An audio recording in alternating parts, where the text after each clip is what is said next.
Thank you for picking up the Sticks. This is episode 50, Sticks Gaming Podcast. I'm Mike Kernat. To my right, Mike Steak Carney. What's going on? And to my left, Art lives in a van down by the river. Rosian. God, I'm so loud. I always look. I'm pretty sure you blew out the audio on that. Wow, we're like I'm pumped. Episode 50. we turned up the volume and look at that. We're peaking all over. That's the red. Pump up That's the volume, really red. Pump up the volume. Pump up the volume. Well, Bring it welcome. down just a little bit. I apologize for anything I've done to your speakers. With episode 50, I'm pumped. We got a good show. We got a good topic. We got a lot of stuff to talk about. Is it too late to tell people to turn their radios down? Yep, I turned it down for You gotta a get little bit. your car to 88 miles an hour, which will send you back in time. And then from there, I apologize. So yeah, like I said, with episode 50, we got a lot going on here. I'm very excited for our topic and very excited basically for the whole show because there's some fun stuff to talk about today. Woo! There's stuff. There's some stuff. Mistake. What you playing? All right. Dragon Quest 8 a little bit more. Not very much. I haven't gotten too much time into that, but a couple more hours into that. So I'm hoping to dig a little deeper into that. Mm-hmm. I finished Yakuza Kiwami. Oh, Kiwami. That is the remaster of the first Yakuza from PS2 back in the day. All right. I am officially interested in Yakuza. Awesome. I want to pick up a game. Awesome. I want to pick it up. Yes. Do I start with 0? Do I Yeah. start? Okay. All right. Thank you. Carry on. And that's our show. Thanks for checking us Now, out. here's the thing. Now, I mean, obviously, Zero takes place before all the other games. Yeah, right. So that's the only reason why I say definitely go for it. Now, the thing about Kiwami, though, is Kiwami was the original PS2 one, so it's a little bit it's shorter. Okay. There's not as much to do, so it is a bit shorter. That's why I was able to finish it. Yeah, right. And there's not like as many. There's still like mini games and stuff like that, but it kind of but it's there's not as many and as in depth as like Zero. Okay. So because it took me about 25 hours to finish Kiwami, and that was with a 37% completion rate. Oh my god. I don't even So there's look. so much other stuff I Yeah. could do in the game, which is just insane. But the game is fantastic. Yakuza is so awesome. I'm glad to hear that you want to jump into it. When I played the demo of 6 for a while, I mean, it looks awesome. Like, that was it the looks first thing. phenomenal. That was the first impression I had. Like, man, this looks really, really good. Yeah, and like once even though the first hour was mostly story, but after that, when we really started digging into more of the gameplay and like going to the karaoke bar and that kind of stuff, it's like this is what makes it so much fun. It's exciting and it's just interesting. And then being Yakuza, you got the intense, serious moments, and then you've got the hilarious Japanese moments, and then you just got the ridiculous moments. Like it's just all over the place. I love it. Nice. So definitely super excited for 6. And then finally, I'm starting to go through the Kingdom Hearts games again. So actually, Rechain of Memories I've never played. So I've got the whole collection on PS4, all the remastered stuff. This is the one that was on Game Boy Advance that they redid for PS2. This is with the card battling system. Okay. It's fucking hard. Yeah. It's hard. But I also don't have patience.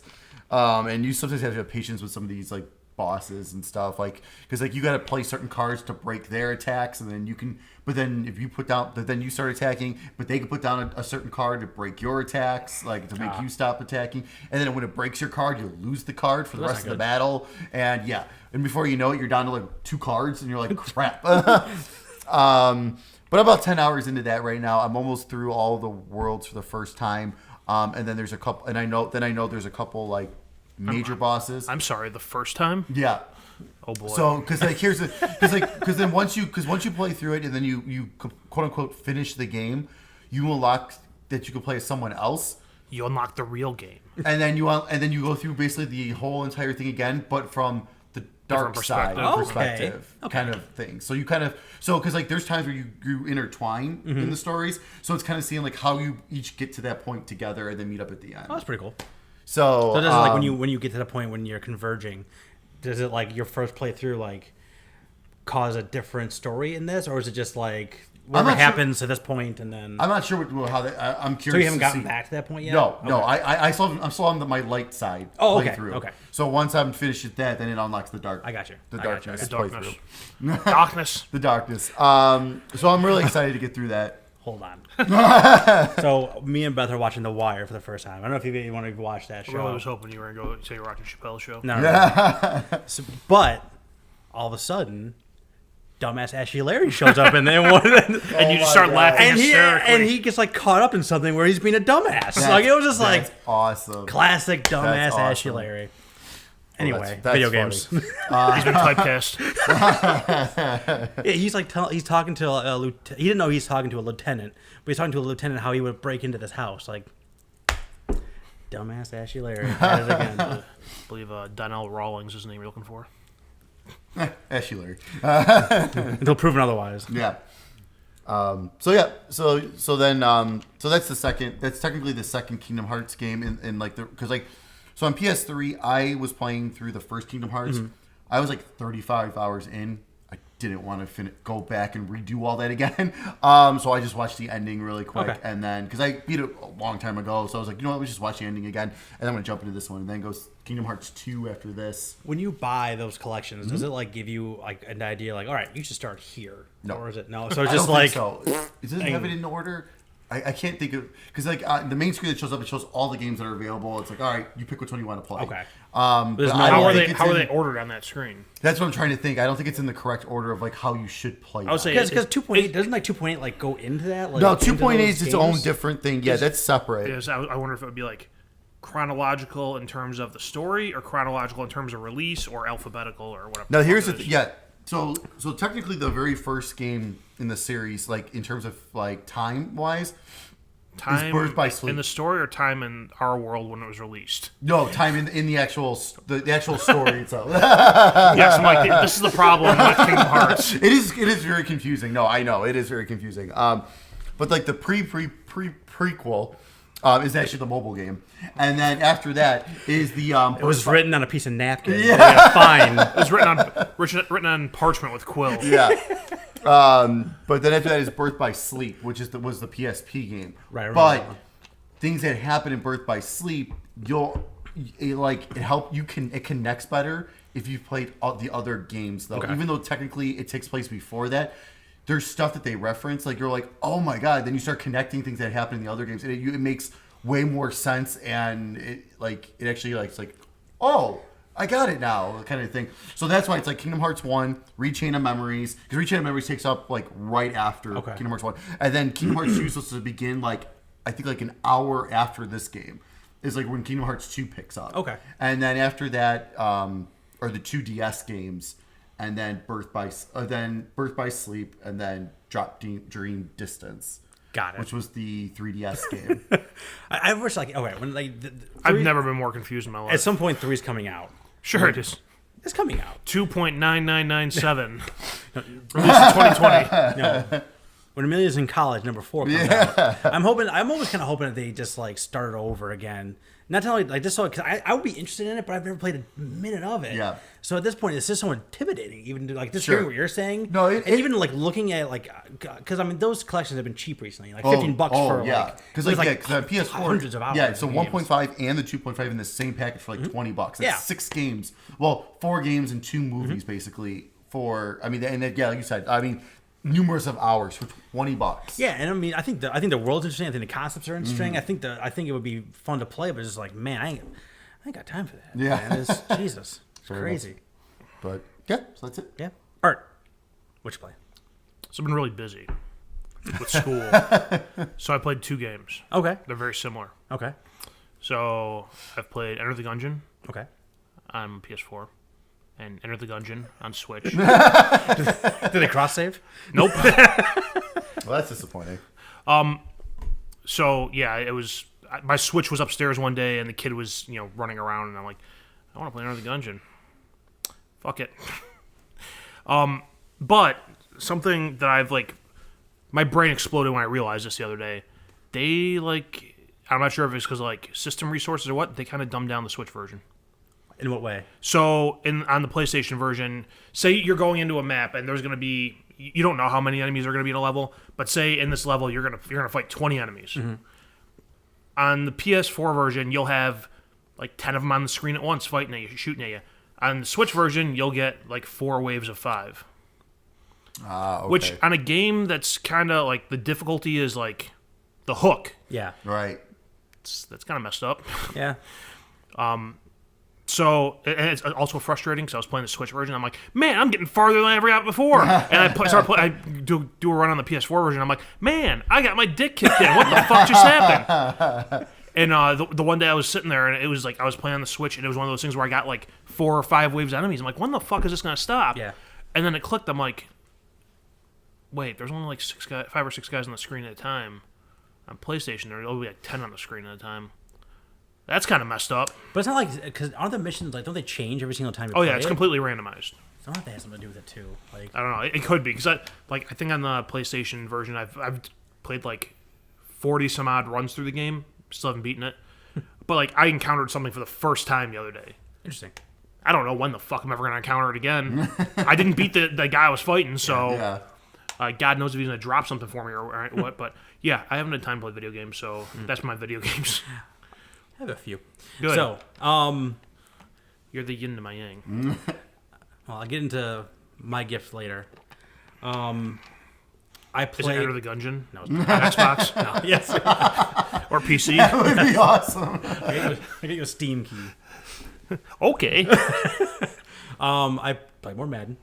I play more Skyrim because those are like my junk food right now, like Madden and real quick. So I don't really have access to the TV where the PlayStation is on the weekends. Yeah, you gotta fix that. So Yeah.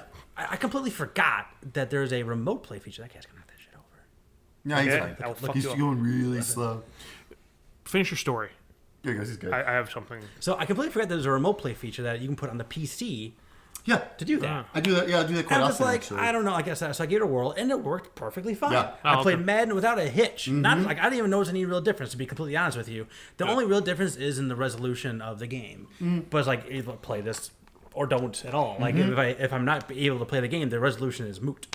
So like just getting a chance to play it, and I really only had a couple of hiccups when I was playing. I played 2 different sessions, probably like 3 hours apiece. And in those 6 hours, I had like one like real hiccup that really kind of screwed me. Outside of that, like it ran perfectly fine. So hopefully I get more access to those type of things. Yeah, so far my whole run through of Kingdom Hearts has been through remote play. Nice. Because like I've just been like upstairs in bed. I'm just like, when Melissa's watching one of the first shows, I'm Yeah. just like, okay, I'm just gonna sit here and I'm just gonna play. I don't feel like going downstairs. I'm just Yeah. gonna sit here on my Surface and play, and it works great. Yeah, I mean, Every once in a while, it like slows down for a minute or two, for not even for that long, a quick few seconds, Yeah. and then it kicks back in. It's like okay, the only weird thing is like my I can hook my PlayStation 4 controller, one of my extra ones, is hooked up to it via Bluetooth, which is fine for Steam games, but that does not work for remote play. Like No. I have to plug it in, Yep. or buy their special adapter, Right, yep. which is some crap. But whatever. Yeah, I it's mean, a pain in the ass. it's fine. So as we were sitting there saying, you need to fix that. 2 thoughts popped in my mind. Yeah. One, which is the more expensive option, and probably not really practical. I mean, it's practical, but it's unnecessary. Yeah. One of those games cases, where it's like a screen Oh, and like yeah, a hard yeah, case, yeah, and yeah. you plug your Oh, shit yeah, in and yeah. you play that. Or go find a cheapish computer monitor with an HDMI connection and use a headset. Yeah. Yeah. And set it up in the garage or something. Yeah. Yeah. But I mean, the remote play thing has been working pretty good. I'm going to try something that's not Madden, something coming up, and see how that works out. But yeah, that worked fine. You still have your Vita, don't you? Yeah. You do with your Vita too. I mean, the R2 L2 thing is. Well, it depends. Though. I mean, it depends what games you're playing. I mean, if you need those buttons, because there's Yeah. some games I was playing that I don't need those.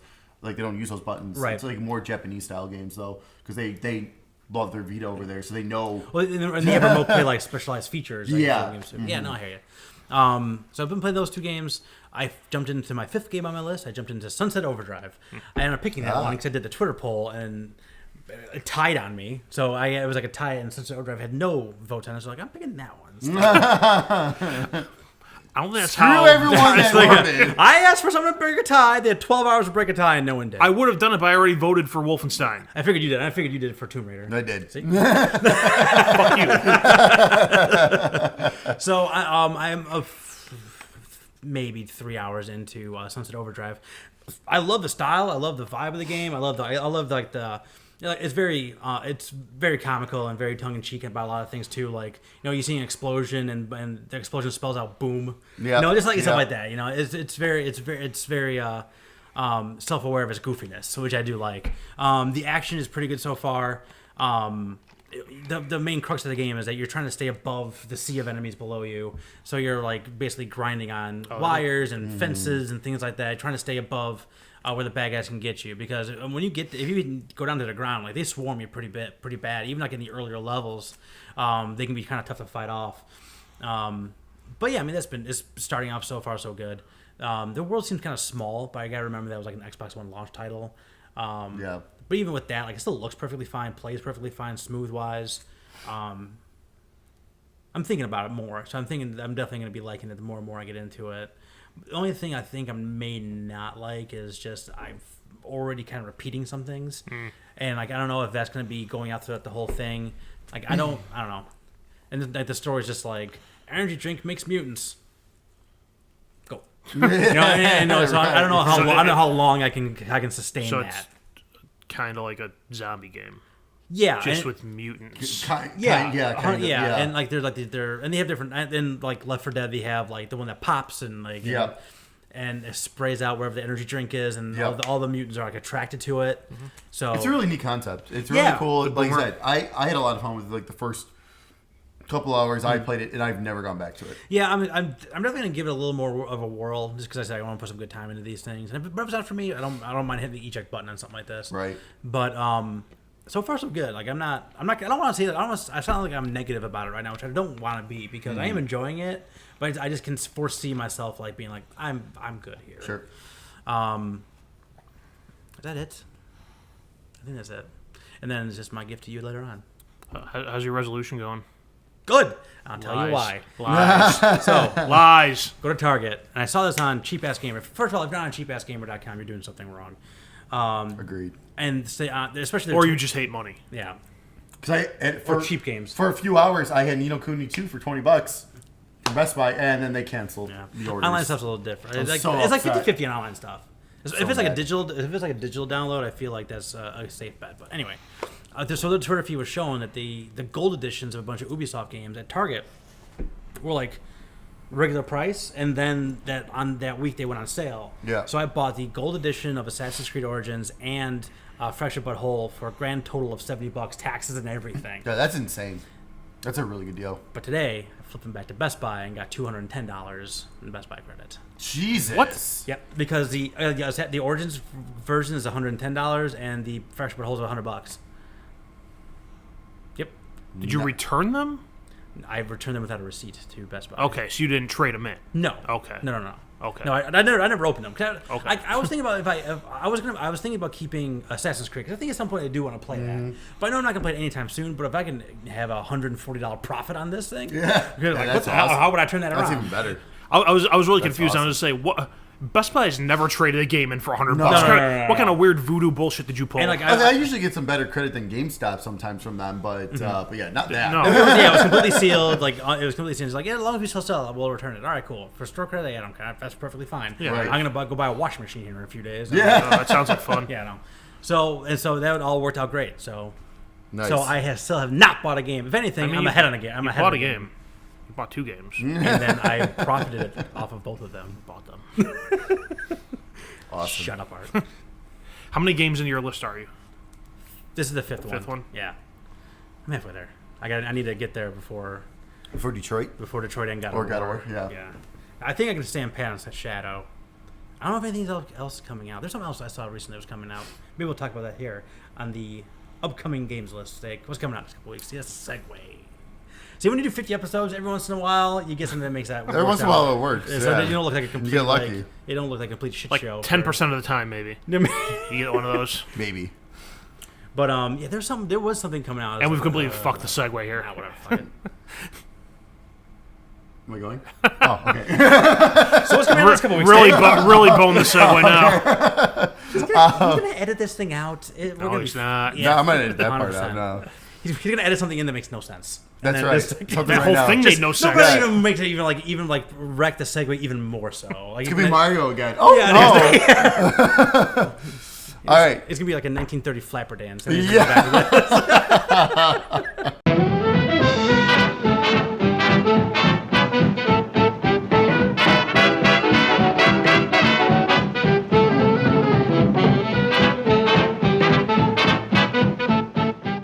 Don't tempt me.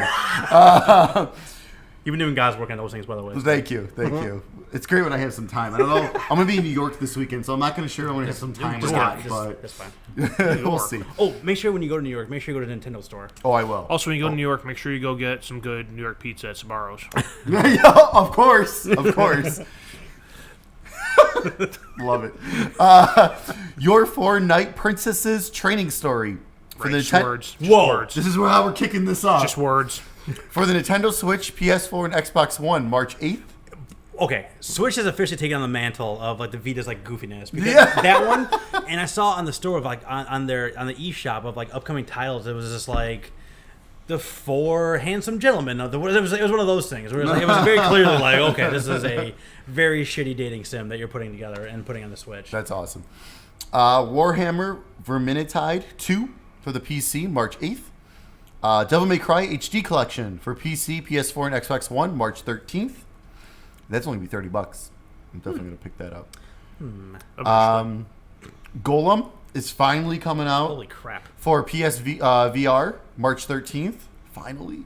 Been dying to play that game. The game looks so good. This was the first PSVR game they showed. Yeah. It was one of the first ones, yep. And then I also, I haven't had a chance to play it yet, but I did download Moss. I was just gonna ask you. It's getting good reviews, so I'm really excited to try that out.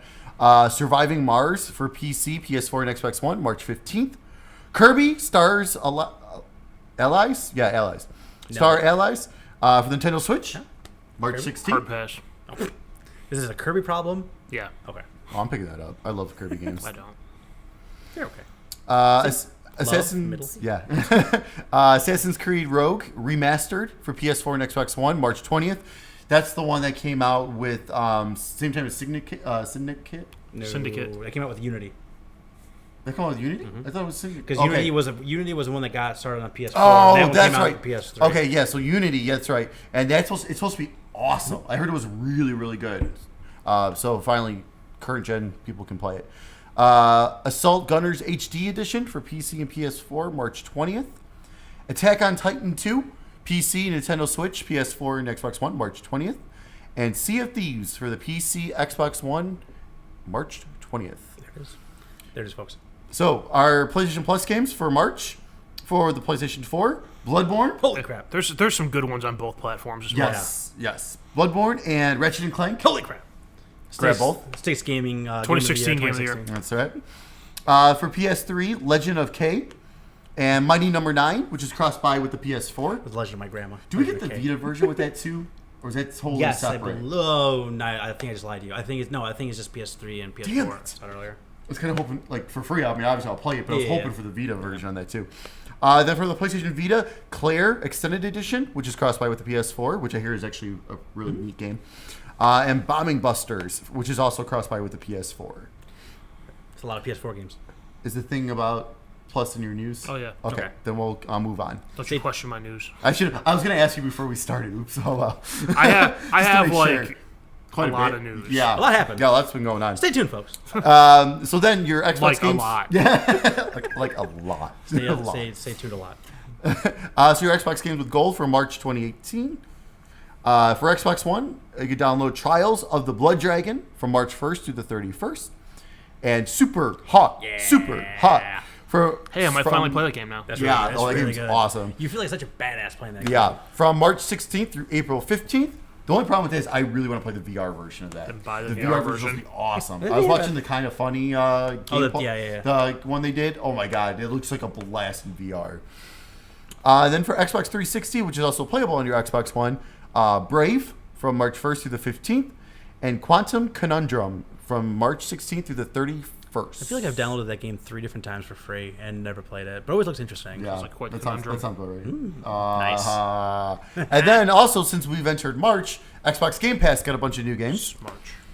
So, Damn smart so kick off things here. Sea of Thieves will be available on March 20th on the Game Pass. So this is the first time with the exclusive games same day release on the Game Pass. Super excited to try that out. My buddy Foose has been playing it. He got into the beta, and he says it's like awesome. He says it's so much fun. So I may look at it. For the Game Pass, why not? Oh yeah, so when like a week or two ago, Game Pass went on sale for $5 a month. Yeah, I grabbed it. I bought like a year worth of Oh, passes. nice! I should have done that. So, How did you pull it, dude? I don't It was know. all over the fucking internet. What do you want from me? I grabbed 1 month for $5. The thing was, like, you had it, like, so I did 12 of them. I had to do like 12 transactions. Like yeah. PayPal was sending me alerts saying, Hey, are you something- sure? Yeah. Shut up, PayPal. I know what I'm doing. Don't slow me down. My thought was, like, if I play one or two games off that, $60 for the year, Yeah. get my money Done. worth. Yep, exactly. I downloaded like 4 or 5 games right off the bat. Oh yeah, and then a few of them got X enhanced too, which is awesome. Yeah, much like recently. Xbox 360 games, right? Yeah. Like Crackdown 1. Yeah, Crackdown 1, Fable Anniversary got Oh, yeah. X enhanced. I hear Witcher 2 Yes. looks insanely good actually for a 360 game with that X enhanced patch. Yeah, I just can't wait for CD Projekt Red to do more. Oh, Just for do Cy- things. Just do for Cyberpunk. stuff. Yeah. Cyberpunk looks awesome. So other things that are being added. This is a great list, a pretty great list actually. Rise of the Tomb Raider, amazing. Super Lucky's Tale, again, mediocre game, but I thought it was a lot of fun. Resident Evil Revelation 2, Oxenfree, That's a really good one. Sonic CD, which I mean that's always fun to dive back into every once in a while. What the hell? The Final Station and Eurofishing. That's the Love real gem. Eurofishing. How's that different from U.S. fishing? They do it naked. Rated M for mature. Only M, huh? Watch out for the hook. That's right. Extra, extra. It's time for the news. So, in keeping with recent discussion points here, Sony announced that PlayStation Plus is going to be dropping the PS3 and Vita games in 2019. Sony said that the monthly lineup will focus on PS4 titles and no longer include PS3 and Vita titles. Asked for clarifications on the numbers, a PlayStation representative told Polygon that Sony will continue to offer 2 PS4 games per month and no other free titles. Those are going to be 2 fucking good games every month. They're going to take That's stuff what away. I'm saying. They gotta be AAA, or high ranked indie titles. yeah, big time indie games, like yeah. like Hellblade or something. Yeah, it's a year from next month. I think it's like March From now, I 2019. think it's March March 2019. 2019. Yeah, and anything yeah. anything you download previous is still good to go. Anything you Yeah. download up to that point is still good to go. But yeah, I would have liked them to do something extra as opposed to just like How cutting about it add away. a VR game? Like, Yeah. I mean, for our Add a VR game. Throw another PS4 game in there. Something. Yeah. Throw A PS2 classic. right. Oh, that would be good. That'd be cool. And But how hard would it be to throw a VR? There's so even if it's like one of these shitty experiences. Yeah. Who cares? Just throw one of them in every month. And Like, there's- why not? Yeah, right. And there's a ton of games for the VR available now. Too, Yo, so they there's a could lot of do that stuff. without a Yeah, problem. absolutely. I still think they're having something in their back pocket for that. Like just cutting it down to 2. They're seems cut it down to crazy. 2, and PlayStation Plus members will be able to change their PSN names. Huzzah! Oh, To be your, never mind. I got nothing. You had something, you just decided to let it go. I'm gonna let that go. All right, number 2. Oh, I forgot to mention, I have like 8 things here. Damn. Yeah, I told you, I got lots of news. woo! Good. Uh, Good thing we have a long topic. Did you get today's news too? I have. You tell me at the end if I got today's news. Okay, I'll let you know. I don't know what they're talking about. I'm excited. They announced that Burnout Paradise is going to be remastered. God damn, a lot of stuff did happen since the last time we got together. Yeah. God, it feels like forever ago. From a Polygon article here, Burnout Paradise Remastered is an enhanced version of the Criterion Games classic open world racing game. Will launch on PS4 and Xbox One on March 16th for $40. EA announced will support 4K resolution on PS4 Pro and Xbox One X. But I think the One X is going to be native 4K. That's all I got for that. Love the idea. I'm waiting for a sale. Yeah, I ain't so paying I- $40. I know it includes everything, but I ain't paying $40. Yeah, I agree with that too. I think That it's- game was great, and I enjoyed that game. And we got it for free on Xbox Yeah. recently with the Games with Gold, like a few months ago. So if I really want to play it that bad, I'll just go back. I mean, hell, give me the X. I mean, obviously now they're really since they won't, but give me an X patch. That would have been nice. Yeah, just give me the X Yeah, enhanced. that's an interesting choice. I think people like Burnout. I love Burnout. You love Burnout. Oh, I love Burnout. I Well- think what it is to gauge if do there's people an still audience. want it. Do people still Yeah. want it? Yes. Just give us a new one. I mean, outside of Forza, racing games aren't selling so hot these days. Because there's nothing like that though anymore. Yeah, it's Because like the superior racing game is Grand Theft Auto 5. Yeah. and Mario Kart. Well, yeah. Is a kart game really a racing game? Probably not. No, I don't think so. Okay.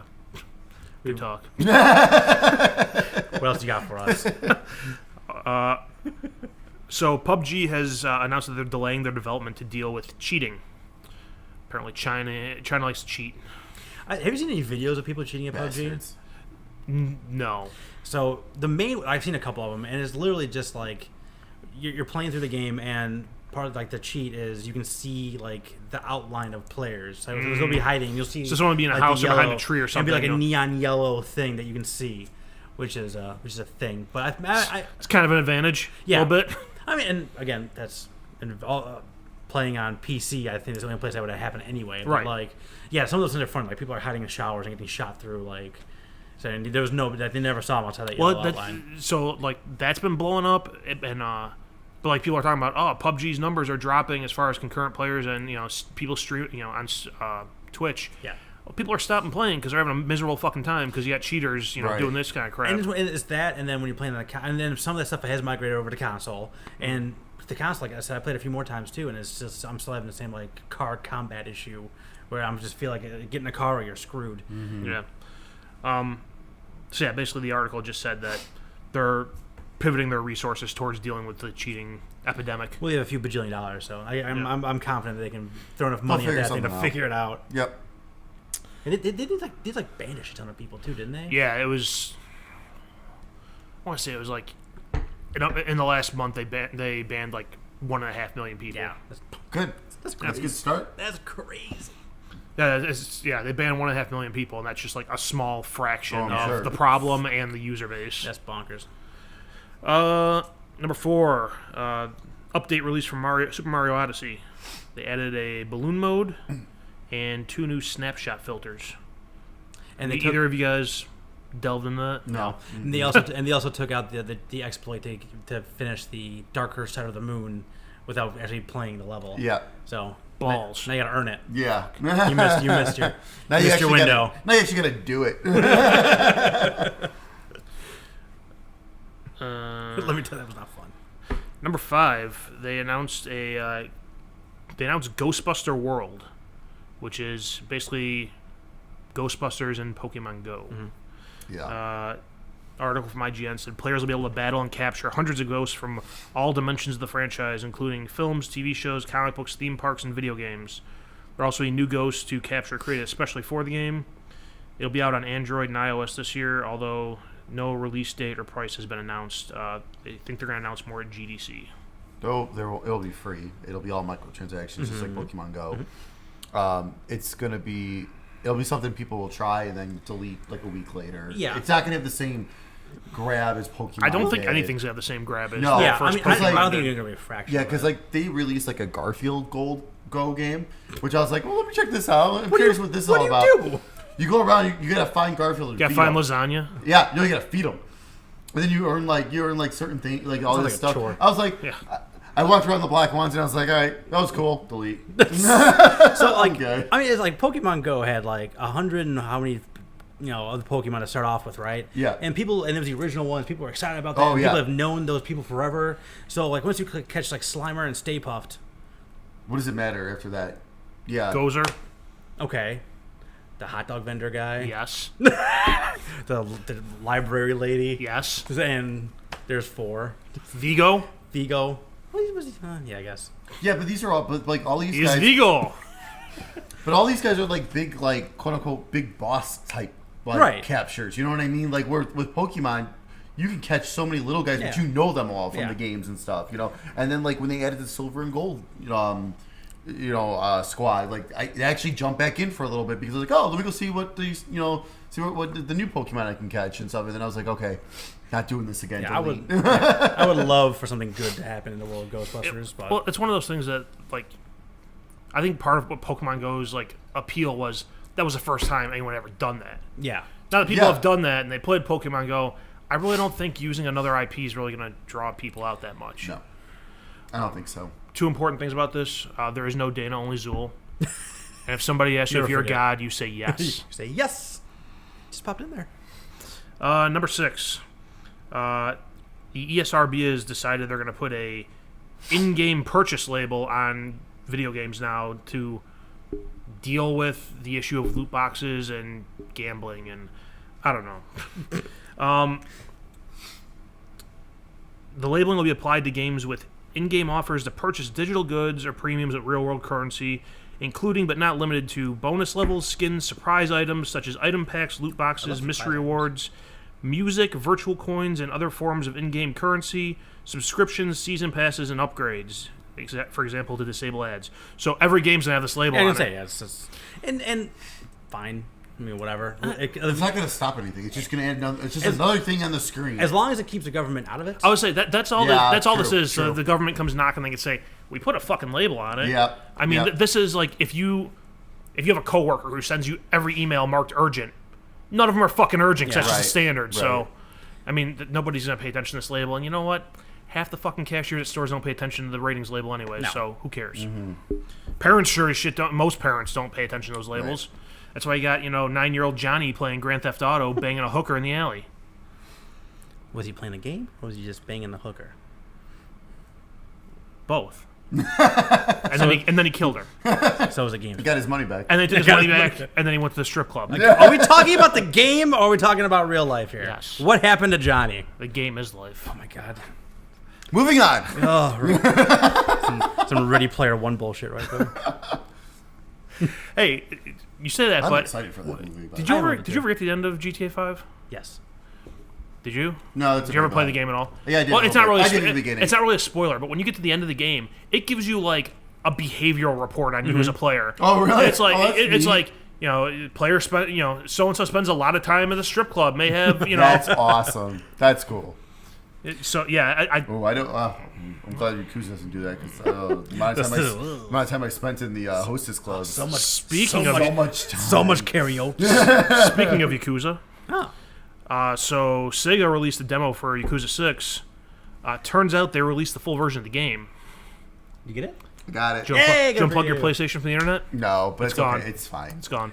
No, Well, you know what, you want to get the super collector's edition? I'm gonna get the Super Collector's Edition anyways. Yeah, 'cause with the rocks glasses, Yeah. whiskey glasses that are detailed with the dragon around them and the look whiskey nice. stones. Oh, it looks so awesome.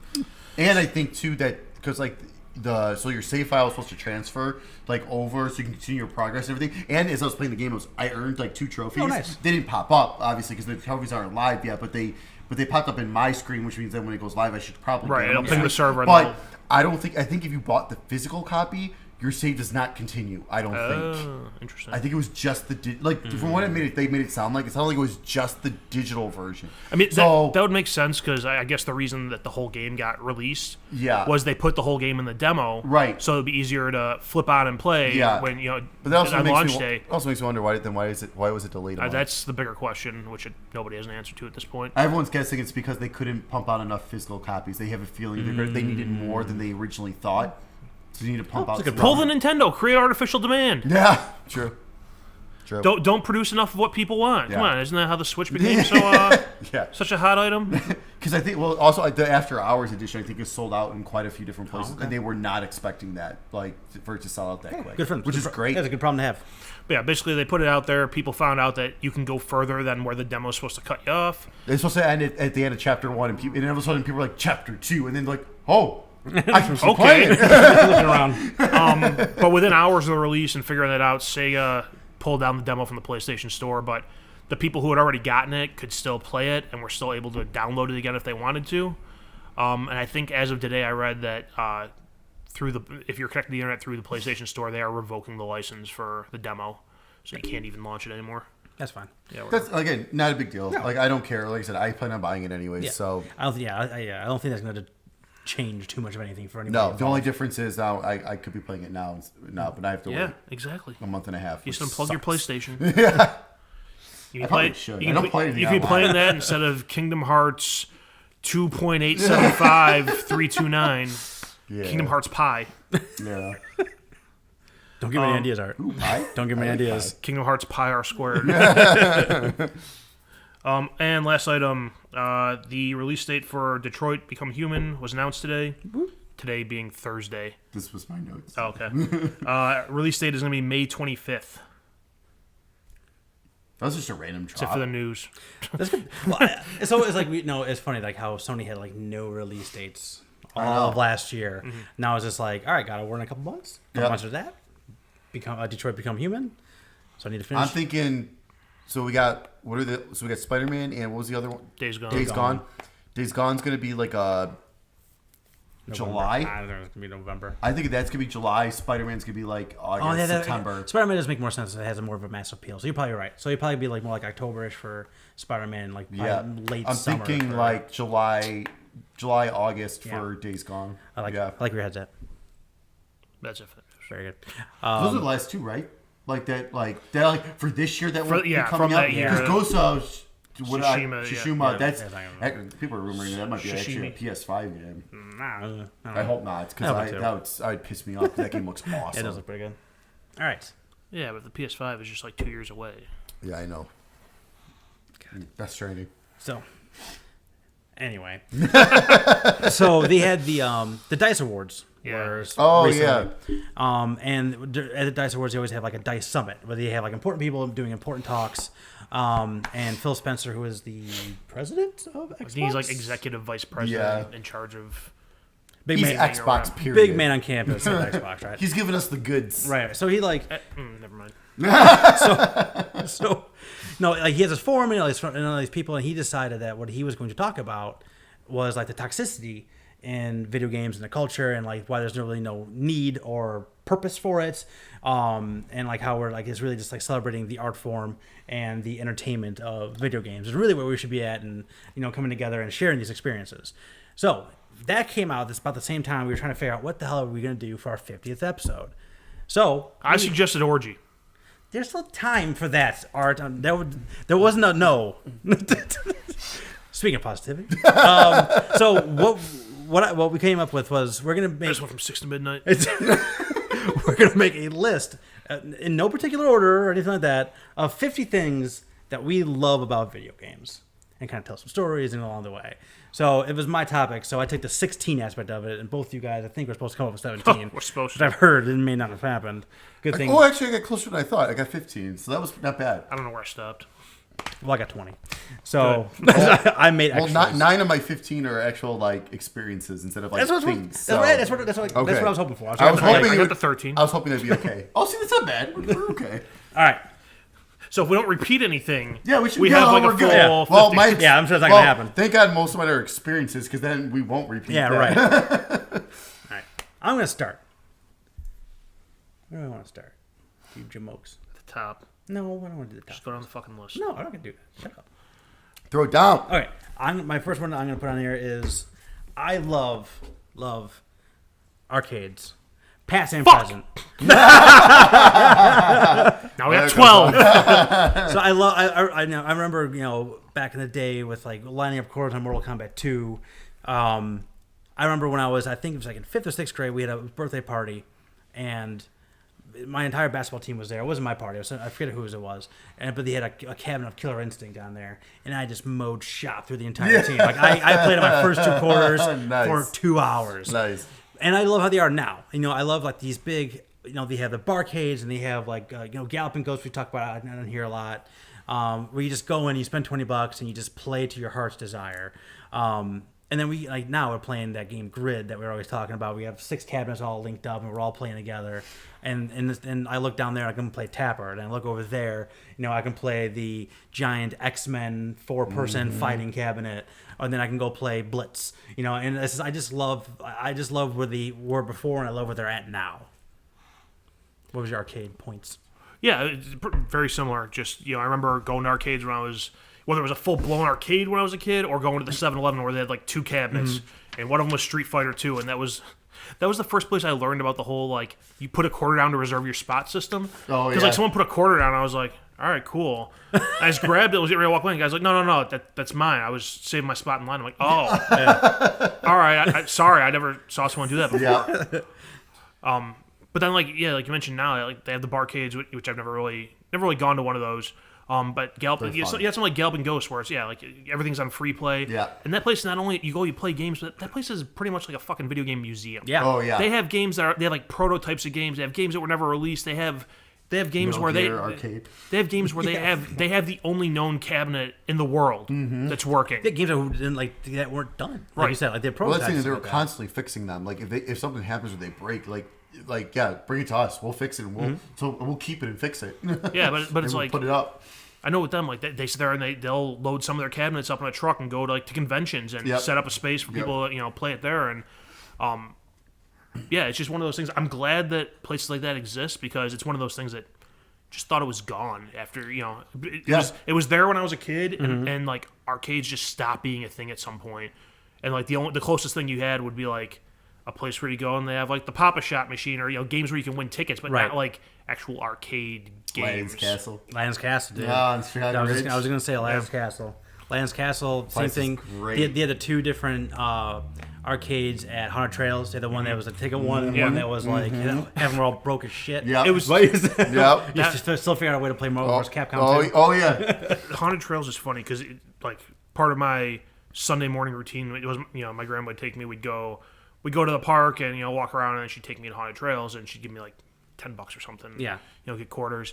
And like she always wanted me to stay in the one that had the ticket machines. She's like, oh, you could play these and get tickets and get something for your money. I'm like, I want to go play the cool games. Yeah. Right, I exactly. want to go play Time Crisis. I'd be like, I want to go to the other building. She's like, wouldn't you rather stay here and get tickets? No. I don't want to win a fucking eraser. I want to go play, whatever wrestling game they had in there that was terrible at it. Oh, my God. No, the only arcade game story I'll share really quick. Because I have a feeling this could be a topic in its own. Talk about arcades. At some point down the line, but mine was this is where I discovered Mortal Kombat. So that because my parents used to do an every other Sunday bowling league at Centennial Lanes, and so when they would go, all right, here you go, like here's your quarters for this week, and I was like, oh, what's this? Like, I was like, I was young. Like, I was younger. Let's put it that way. I mean, obviously, I could still see and hit and everything. So I was tall and old enough, but like, I was definitely under the age of playing where I should have been playing Mortal Kombat. You were way too young to see someone's heart get ripped out. Yeah, pretty much. And I was like, what is this? I was like, oh my God, this is awesome. Yeah. But yeah, I will never forget that that's where I first discovered Mortal Kombat, and then my love just grew from way there. too young to see someone's head ripped off the spine still attached. Yeah. I don't. yeah. I don't want to do a bunch of these in a row, but it's perfectly I'm segues. gonna hit a point here where I do like 7 in a row. Okay, hold 1 second.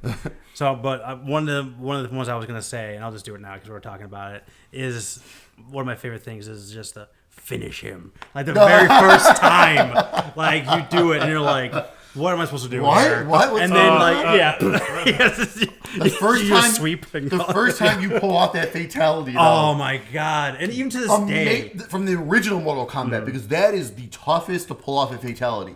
Because Mortal Kombat 2, they realized, okay, people want to do this, yeah. so you still have to memorize how to do it, but we're gonna make it so you can actually do it. Yeah. Mortal Kombat 1, even if you did the move, it was hit or miss. Yeah. You didn't know if it was gonna happen or not.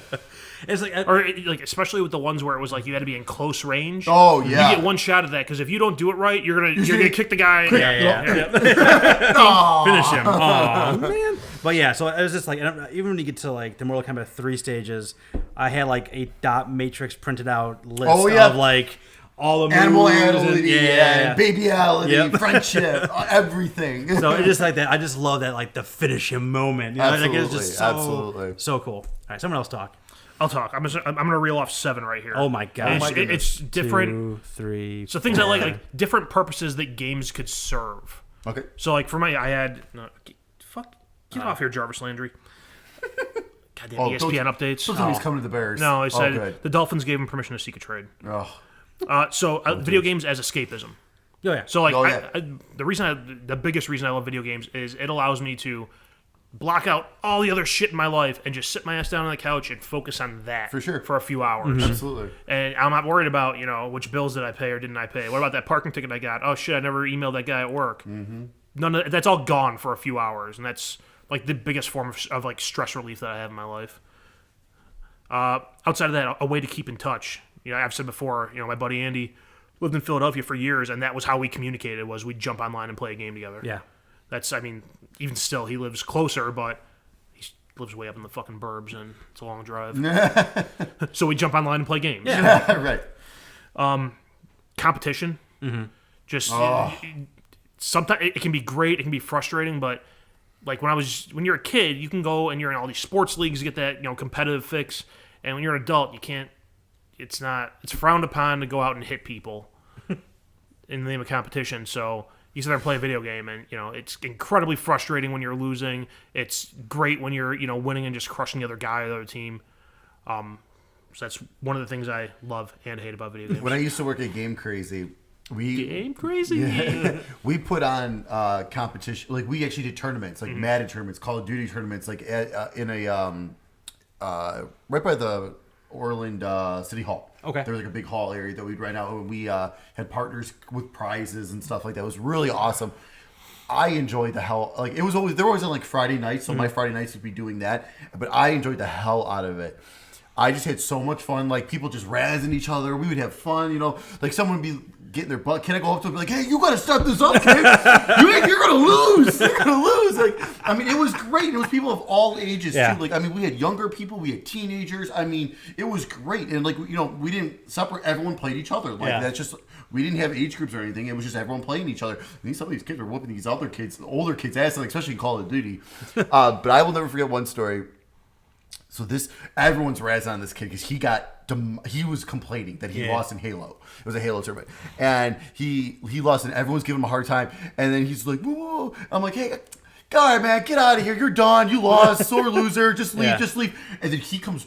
And then he comes marching up to me like this, like he was gonna do something. Goes right in my face. I just go like I just stand there like this. I'm like, "Go ahead and hit me." The police are like right there. Just go ahead and hit me. He just gets in my face. He's like, "Fuck you, man." And then he left. And like it was so funny. My coworker's like, "Dude, that was awesome. You didn't even flinch." And then like, everyone was just like, "Oh my god!" Like, it was. I missed that. Like that was just so much fun. Everyone just had so much fun with tournaments and everything. Like that was always so much fun. Yeah. Games as a medium that let other people entertain people. So like Let's Plays and streaming, stuff like that, where it's like the game is the vehicle that they use to get their personality out. It's one of those things. It's like up until a few years ago, I didn't know this wasn't a thing, but now it's great. I'll sit there and be doing dishes or something, or doing homework and pop up a video on the other screen, and I'm sitting there doing retarded fucking charts and homework and stuff, and there's someone over here like cracking a joke. Oh, back to this shit. But it's stuff that like these people. There's no other way that they would be getting their personalities out there, and some of them are really legitimately funny and entertaining people. I mean, that comes with some people who aren't as great at it, but it's just a different form of entertainment that wouldn't be there. It's super otherwise. accessible. Yeah, if you got an internet connection, you got it. There you go. Another thing, interactive storytelling. So I don't do a lot of TV and movies because I feel like I'm wasting time when I'm sitting there doing nothing, just staring at a screen. But if I have that controller in my hand and I'm moving something around, I feel like I'm doing something. So you get these big complex stories, and it's like watching a movie or a TV series or something. But it feels different to me. I don't know why. I just can't sit there and watch stuff. It scratches your brain differently. Yeah. Well, that's why I love my JRPGs. It's just I always see them like it's funny because like people always say like, "Why don't you read a book or something like that?" I am like you don't. I'm playing a game, but like especially like the old school PS1 PS2 RPGs like, and I mean go back to SNES. There was no like voiceovers. You read everything like what I mean. So it was an interactive novel, and it was an epic novel. Like it would hours. Like what I mean. Like besides, yes, of course I got the battling and all that stuff in between, but. There's plenty of that I'm reading and everything, and I just love that. The variety of like different stories and different experiences. That was one of mine too, where it was just like something for everyone. Yeah, there's something for everyone, and also like I've noticed a lot with movies. It's like it seems like everyone's out of new ideas for the most part. Like maybe once a year, like a good new like type of story or a way to tell a story comes up.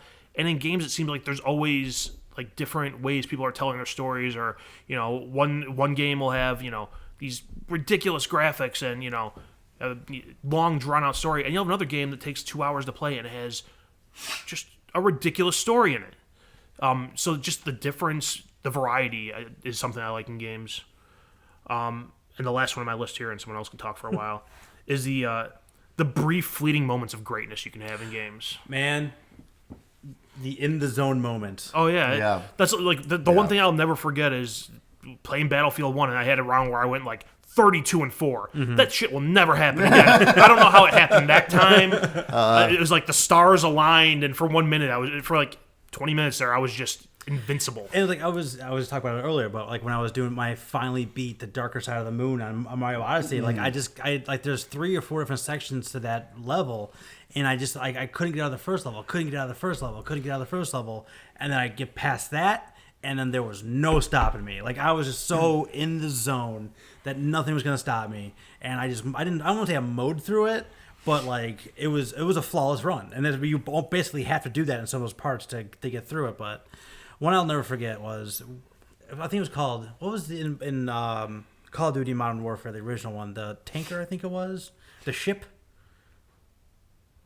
Whatever. God, I don't remember. Well, anyway, so it was that one. So it's raining and it's all dark out, and I had a run where it was just like I finished the game like 23-2, and like I'm calling in airstrikes and like helicopters, and I'm just like I will never do this again in my life because I mean I have those. You have ones where you're doing pretty good, but I was that guy that game. Where just like you just kept seeing my name pop up like hell. The hell with that guy. I hate that guy. I was that guy. That guy killed me 6 times, this son of a bitch. And it was just like I just couldn't be stopped, and like, and it's just that like the when you call the helicopter and you hear like the and then your name will pop up again. Well, you hear it shooting, and it's like you hear it pop pop pop pop as it's hitting someone. Yep. Oh, it's so good. So good, so satisfying. And then you think you have the hang of the game, and you play another round, and you play the worst game and of your life. And this is the exact opposite. I finally figured this out. No, I didn't figure it out. And it was like that game. We finished that game in something. It was like one of those like 4-minute games too. It was like it was so quick. It was because we racked up so many kills in such a short time frame. Yeah, it was really good. Steak. Someone else could talk. Steak, give us a couple here. Okay. As some of you may or may not know, I've been to E3 twice in my life. And it is just absolutely incredible. So E3 2011. What a kid. I actually went to the Microsoft press conference, and that was just awesome. That was so awesome. That was the year they showed off. Oh god! That was all the Kinect stuff. All the Kinect stuff. So it wasn't the year they gave everyone in the audience an Xbox? No, of course I got nothing that year. Yeah, I was so upset. They also showed off the newest the original reboot of Tomb Raider. Okay. At the time, that was the first time anyone ever saw that. That's when they showed off Rise, when it was still a 360, a Kinect game. Yeah. Fable: The Journey, which is supposed to be a Kinect game. Mass Effect 3 was showing up for the first time. So like it was an experience. Like I was in like the 5th row too, so like I was right up there. I mean, it was really, really interesting and really cool. And then I also went to an Xbox event the night before that at a bowling alley up there, and I got to meet and shake hands with Major Nelson. Like, that's cool. I talk with him for a little while, which was really cool. I met a couple other developers. I met a developer that was on the Need for Speed team. I met a developer that was on the Gears of War team. Like, it was like a really, really cool experience. Can we go back in time and give you our business cards? Yeah, I know, right? I know. Tell me about it. And then also to close out the 2011, the last day, I got to meet and talk metal with Tim Schafer. That's awesome. And that was just unbelievable. Like, we were talking about 3 Inches of Blood. He's like, oh my God. He's like, hey, did you get the new album yet? I'm like, yeah, I did. He's like, did you listen to it? He's like, I'm like, it's awesome. Like, I know. It's one of those things, too, where that guy's probably just was so thrilled to have someone not talk to him about video games. Oh, yeah, absolutely. Yeah. Oh, no. It was funny because, like, there was another guy with me, and he was like, hi, it's so nice to meet you. I'm like, hey, what's up, man? What's going on? Like, hey, can we take a picture? He's like, oh, hell yeah. It's like, awesome. So that was like, that first year just blew my mind. And then like, so when 2012 came around, I was like, oh, let me try registering again. Let me see if I can, let me see what I have. What the hell? It doesn't hurt to just I registered last year and I got in, so let's do it. And they set me a pass, and I was like, "Oh shit! It's in a week. I gotta get a hotel and get out there." Shit! I wasn't planning on this. I wasn't planning on it at all. And that year was not as crazy. Also in 2011 was when they announced the Vita, and I was one of the first people to get my hands on that too. But in 2012 was just, again, it was more like... If only we started this shit like 5 years earlier. Yeah, I know. Now it's like, okay, at least I know what's going on, like how this works and stuff like that. So like 2012 I was very more laid back. It was, at the beginning of the day, I'd run to where I needed to go, like ooh, Metal Gear Rising, boom, right away. Injustice, get in line. But Metal my Gear highlight, yeah, that's when Borderlands 2 was there. But the line was just so insane, I just didn't even bother. But I did wave at Reggie. Hey. So I didn't get a chance to get close enough to say hi to him because he was running. He was late to get to something. Yeah. But hey, Reggie, he's like, sorry, I gotta go. So that was pretty incredible, That's and amazing. I really hope that we can all experience it together one day because E3 is a blast. It is so much fun. It's a pain in the ass. There's a lot of freaking people.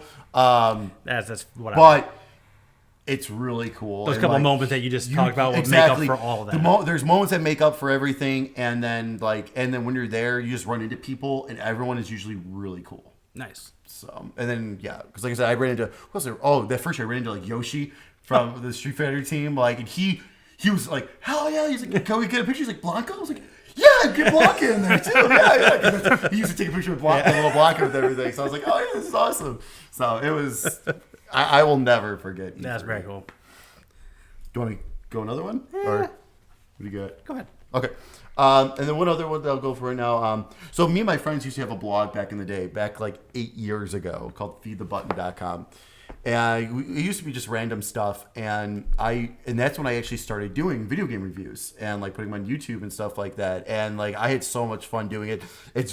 You can still, they're still on YouTube. Some of them have quite a bit of views. I like my Connect review. It was like 18 minutes long, and it's got like almost 4,000 people. Like, Nice. like reviews and stuff. Like I need to figure out how to remake this magic happen for us.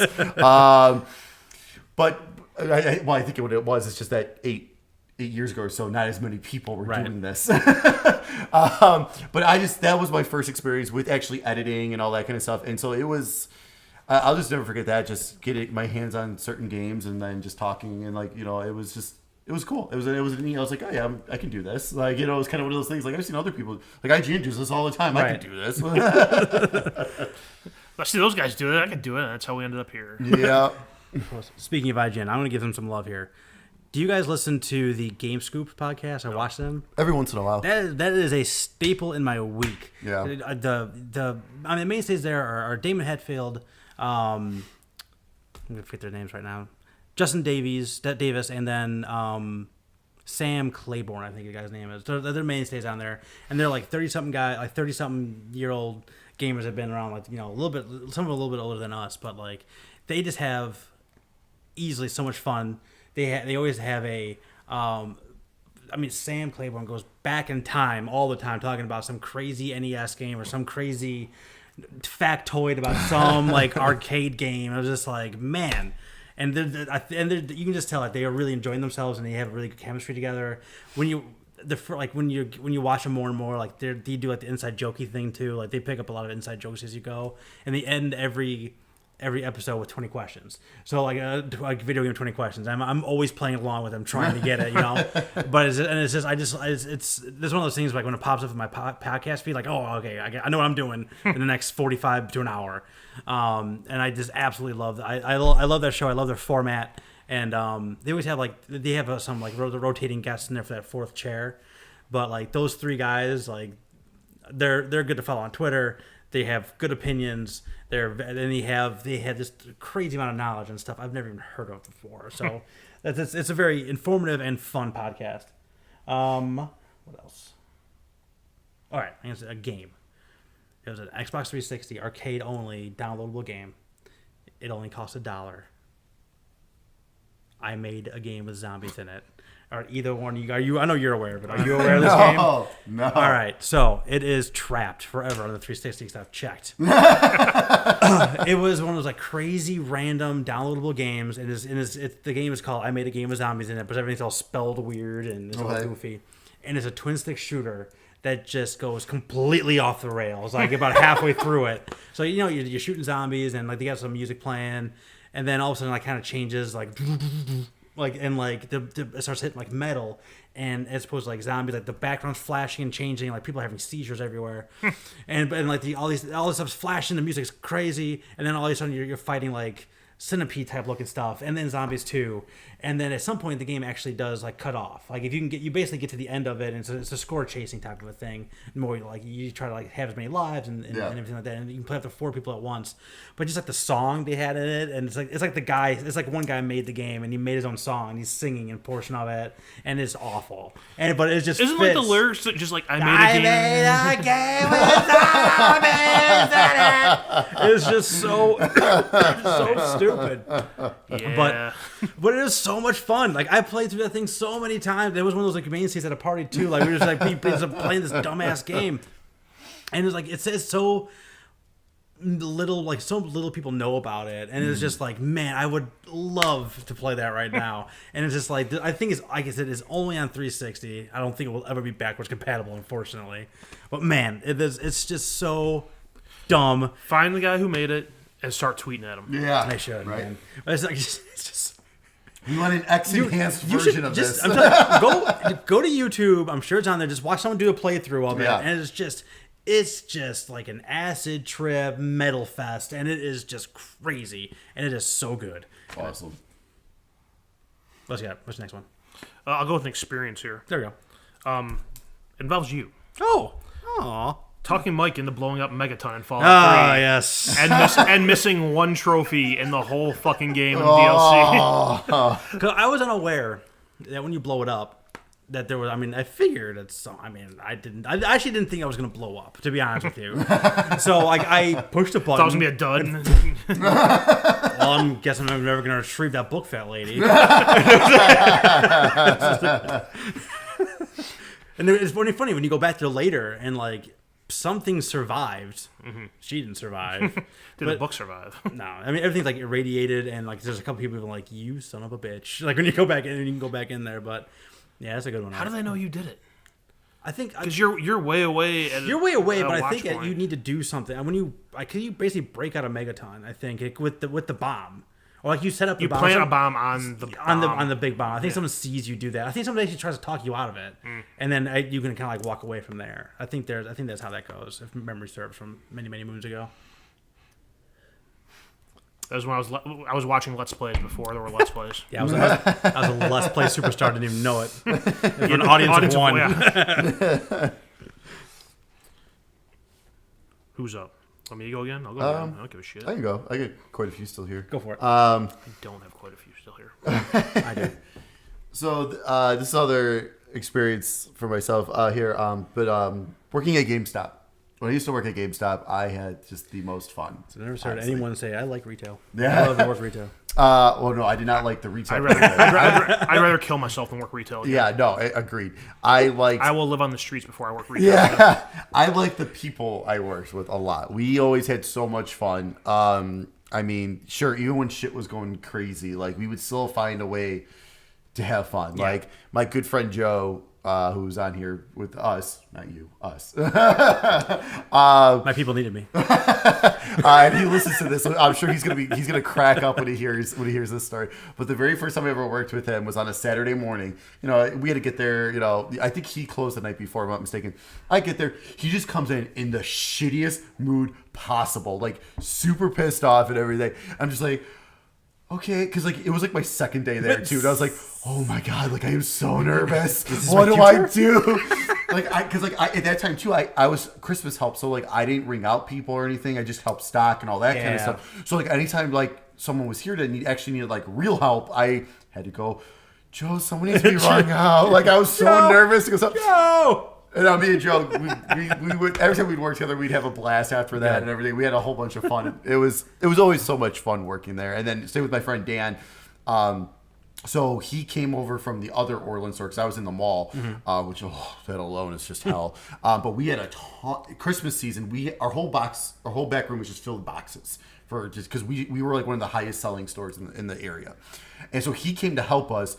And I just remember us passing notes back and forth of like just little pictures of like one of them was like at a corner of the room like someone playing Silent. Oh no, that was not even Joe actually. Someone playing Silent Hill going like this, but like middle fingers and stuff like that, like saying like, "Here, give this to Fred." He said, "Fuck you, Fred," and stuff like that. It was just hilarious, like just because like it was just so busy and it sucked, but it broke the tension. Like, so we always just had so much fun, and like I said, just had different stories, and like if you're not having fun, you're not having fun. exactly, and like some of them, like I mean, I'm still friends with a lot of those guys to this day. So like that's just it was a good like again, retail sucked, but I'm glad I had the experience of meeting all these people, for sure. and we had so much fun.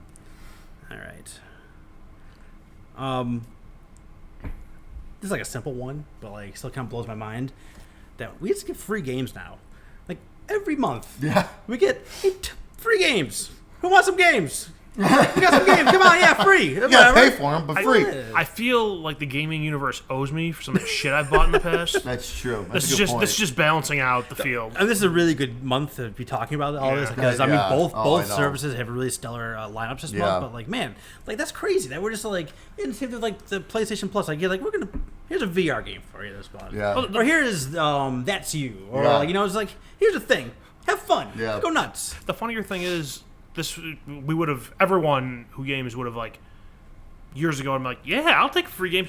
Now people bitch about the games that know. we're given for free. Oh, yeah. It was a I PlayStation's bet- better than the Xbox, but it was It's all hard free not games. to, but I mean, don't get me wrong, I bitch about them, oh, absolutely. but I still download all of them either way. If I know they're bad, even if I know the game is bad, I still like get the no, license on there just in case. Nah. You don't do it. You know either way. I mean, like if someone like had a boyfriend popped up, I'm not redeeming that. Right. No dating sims. Ah, fun. All right, I'll do another quickie one here. I redeemed that when I was free. Hell yeah. Hell yeah, I redeemed that. Yeah, you go I fuck didn't your have pig- to 'cause I already go bought fuck it. your pigeons. I've never played it, but I mean, I bought it. but if I get that craving for that one day, You never know. And you never know when pigeons are just going to be your thing. That's what she said. Yeah. So we talked about, like the escapism of games, right? Yes. And then you talk about that. I think you kind of touched upon it, but like I just love like those games that are just like that one more game or like that one more thing. God. Or like and then all of a Oh, sudden man. it's Yep. Those have 3 or destroyed so many nights. yeah, and all of a sudden it's like 4 a.m. You're like, I got work tomorrow. My Yep. alarm's going off in an hour and a half. Yep. And it's just like, no, that's fine. NCAA college football. That used to do that to me all the time. It's It's- like, oh, I'm only 2 games away from the bowl game from the bowl season. I gotta do it. I gotta do it. Oh, I got my bowl game left, and I can do it. Oh, I got the recruiting now. Oh, yep. And Skyrim's doing it to me right now. It's just like I'll be walking, it's like, all right, I just want to get to this next thing. I'm gonna stop. Like, there's a cave. There's a thing like 10 feet away. Cave there. I don't even know what that symbol is. I'm gonna go check that out. And like, oh my god, it's 3 a.m. Like, how did this happen? So like, I just love that. Like you talk about getting lost in, like that happened. Like time, the fastest times in my life are video game times. Like they really, really are. It's I like, agree. like, how the hell have I been playing like I know. Zelda for 8 hours? I know. Like, how is that even possible? Plus, I've definitely had days where it's like, all right, it's like 11 a.m. Nothing's going on. I'm gonna sit down and play a game. Oh shit, it's 6 p.m. Uh-huh. The sun's down. What the hell just happened? Yep. I remember when Kingdom Hearts 2 came out, way back in the day for PS2. That first day it came out, I was like, oh, great, all right. Not gonna have nothing to do. Popped it in. 9 hours later, holy shit! Seriously, I sat there. Obviously took bathroom breaks, grabbed some more Mountain Dew and everything. But 9 hours straight, I was like, holy cow! I didn't even realize that time went by. No, what's really dumb about me is like, Lots of things. well, in this context. In this context, it's like face. when like they had like those news stories when we're talking about like, Korean game player plays for 19 straight hours and dies. dies, Yeah. or like gets hit or Yeah. can't walk. I'm like, Yeah. I think I would walk after Fucking that. amateur. It's Yeah, like yeah. you gotta pump those numbers up. But no, I really feel like it's like that's what I feel like. I feel like I could do that and be fine. Like, Yeah. like- Oh yeah. Well, the problem is with that is that it's these streamers. They're like, oh my god, if I go to the bathroom, people are gonna leave. Right. Yeah. Fuck that's- that. The other night when I was playing Yakuza, I had 3 glasses of scotch. I needed to pee bad. I went and peed. There was I'm more like, I'll be peeing- back in a minit. There's more peeing than playing. Yeah, I'm like, I gotta go pee, man. So yeah, I just like We need to get you a stadium buddy. I was like, get the urinal golf club. Yeah. Like it's like, why do you have a golf club in front of him? Don't touch that. Don't touch it. It's weighted weirdly. Might have been some spillage. All right, what else you got? So I'm gonna lump 3 in here again. Okay. So just before I mentioned like different types of games and different types of stories, just 3 examples like recently of like very different games, but all very enjoyable for me. So you have like Horizon Zero Dawn, ridiculously deep story, great gameplay, great graphics, all that stuff. And you got something like Hotline Miami. Story's confusing as all hell. If you don't look up a wiki article, Yeah. you're not gonna Yeah. figure it out. Yeah. The graphics are something I could have played on Nintendo 20 years ago. Yeah. But the gameplay it's like you mentioned, that hook that I got this. And that one I remember, like, I would go to sleep at night and like the maps were burned in my brain. Your eyes are the CRT tube. My eyes are closed and like I'm like running the level like trying to sleep. I'm like, motherfucker. And then the last example I have there is like a game like the South Park games, where if you didn't know any better, you wouldn't know you're playing a fucking game. It looks like the TV show. I know. Yeah. Yeah, I Shut up. kind of like what you're talking about too. It's like not like games for everybody, but like what I like about it too is it can be made by a team of hundreds or by one guy. Yeah. And it has nothing to do with the ending quality of the game. Like Stardew Valley was made by one dude, and it's huge. It's a massive game. And then There's so much there. Yeah, and it's not only just like the game, but it's also like the music and the art and the advertising and like all those that you have to do along with that when you're a one-man show. Like, it's amazing. And then you have like things like Mass Effect Andromeda, which didn't do so well. It had millions of dollars and hundreds of people behind it trying to get it together. But like it's just so interesting that like this one art form can fit so much different variety in terms of like you talk about gameplay or types or how it was made or like just like it's just unbelievable. This is a unique aspect I think of this form on top of other media. Yeah. Absolutely. What else you got? We're not even halfway through this list, huh? No. We should probably. I'm good. That's right. We're fine. I'm not worried about time. I'm thinking, I'm like, I don't know if we got enough to fill out this list. No, I think we're okay. I'm starting to think of some more stuff actually. So I will never forget the day I bought the Orange Box Oh, on yes. Xbox 360. Not on PC. Yeah, no. Sorry. Well, he's buying on PlayStation 3. Where it didn't work. Yeah. And the very first thing I did was turn on Portal. And I did not stop until I finished it. 4 or 5 hours later, I finished it. I'm marking down because I had Portal on Yeah. here as well. So, Oh my God. So, so genius. and that is that one more test. Oh God, one yeah. more test. Oh yeah. One more test. I just sit there and finished it. I was like, no, I'm just gonna finish this. I think I told the story in the podcast before, but I did that with Portal 2, where it's like I got the game. It was a midnight release. There was that Mortal Kombat came out the same day, and the GameStop where I pre-ordered Portal 2 had like a big launch event. Yeah. Like I didn't get Mortal Kombat. Oh no, I got Mortal Kombat later, but I got Portal 2 at launch, and like I get it I home, did the pop it opposite. in. Yeah, Yeah. I get it home, pop it in. Is like 11 gig download back then. Oh yeah. Well, screw me. And on the Yeah. PS3, Yeah. that took like 2 days. Yeah. So it's like, well, I'll see you tomorrow, Portal. Yeah. So I woke up at like 9 a.m. the next day, and that's like a 10-hour game, and Yeah. I literally didn't stop like until the game was rolling credits. I probably peed once. On like- yourself or No, I went. I stopped. There's a pause button. quitter? So, but yeah, I mean, talk about just like, especially for Orange Box, like out of nowhere, right? Yeah. Yeah. I mean, it was just like I just couldn't believe it. Like I was not expecting that at all. Like I just Like when you finally got the two portals, like when you got the gun, oh my when, God, when you originally get it. control the both guns. Yeah, like how I Oh. just stayed in that room and just like I'm gonna break this thing. Like how can I break this thing? And I couldn't. And you couldn't. You You couldn't do couldn't. it. Like you would like. I was just, like, oh, I'm gonna do this, and I'm just gonna keep falling. It's gonna get pissed at me.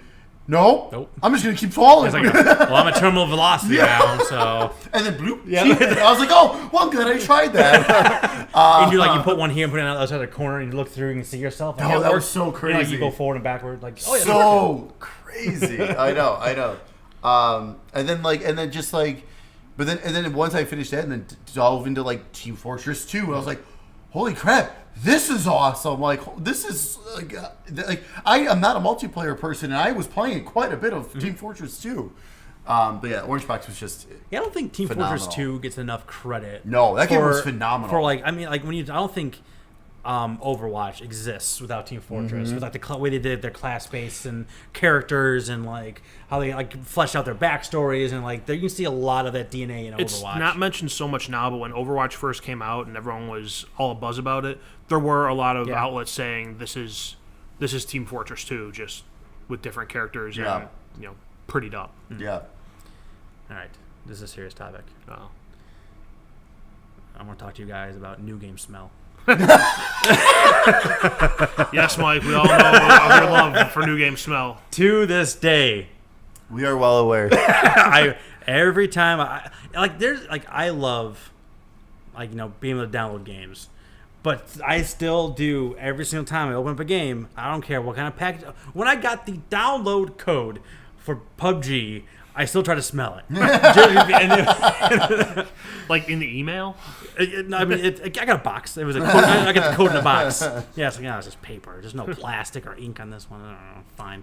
But I did the very same. I just open up and I take a big old whiff. I try to get like as close as possible. Like both the edges are both by the size of my nose, and I just try to. For your sake, I hope someone who wants to assassinate you isn't listening to this right now, because I just found a very easy in. Here's a new gift. But yeah, Shadow of the Colossus. it's fine. I died the Die way happy. I lived. I died the way I lived, smelling chemicals coming off this thing. Huffing chemicals. But I every single time, and now I got Amelia doing it too. So she's like, "What?" Like the very first time, I was just talking to her, like, "Oh yeah," and like, I just did it. What are you doing? Yeah, and she's like, "New game smell, try it." It's a gateway drug. It's weed. Try it. So had to put that in. Or take us off topic, please. Off topic. Oh, off new game smell topic. So this one, I put on this list like 10 minutes before I left my house tonight. When people do things with game concepts, like that Papers, Please short film.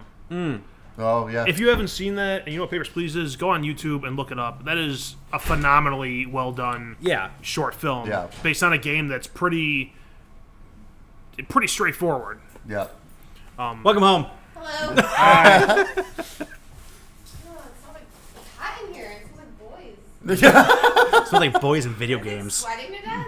Are you not hot? I was just starting to get a little warm, actually. Yeah. Thank you. Well, we have too many people in here now. That's fine. Are you Can- still filming? Yes. Oh, sorry.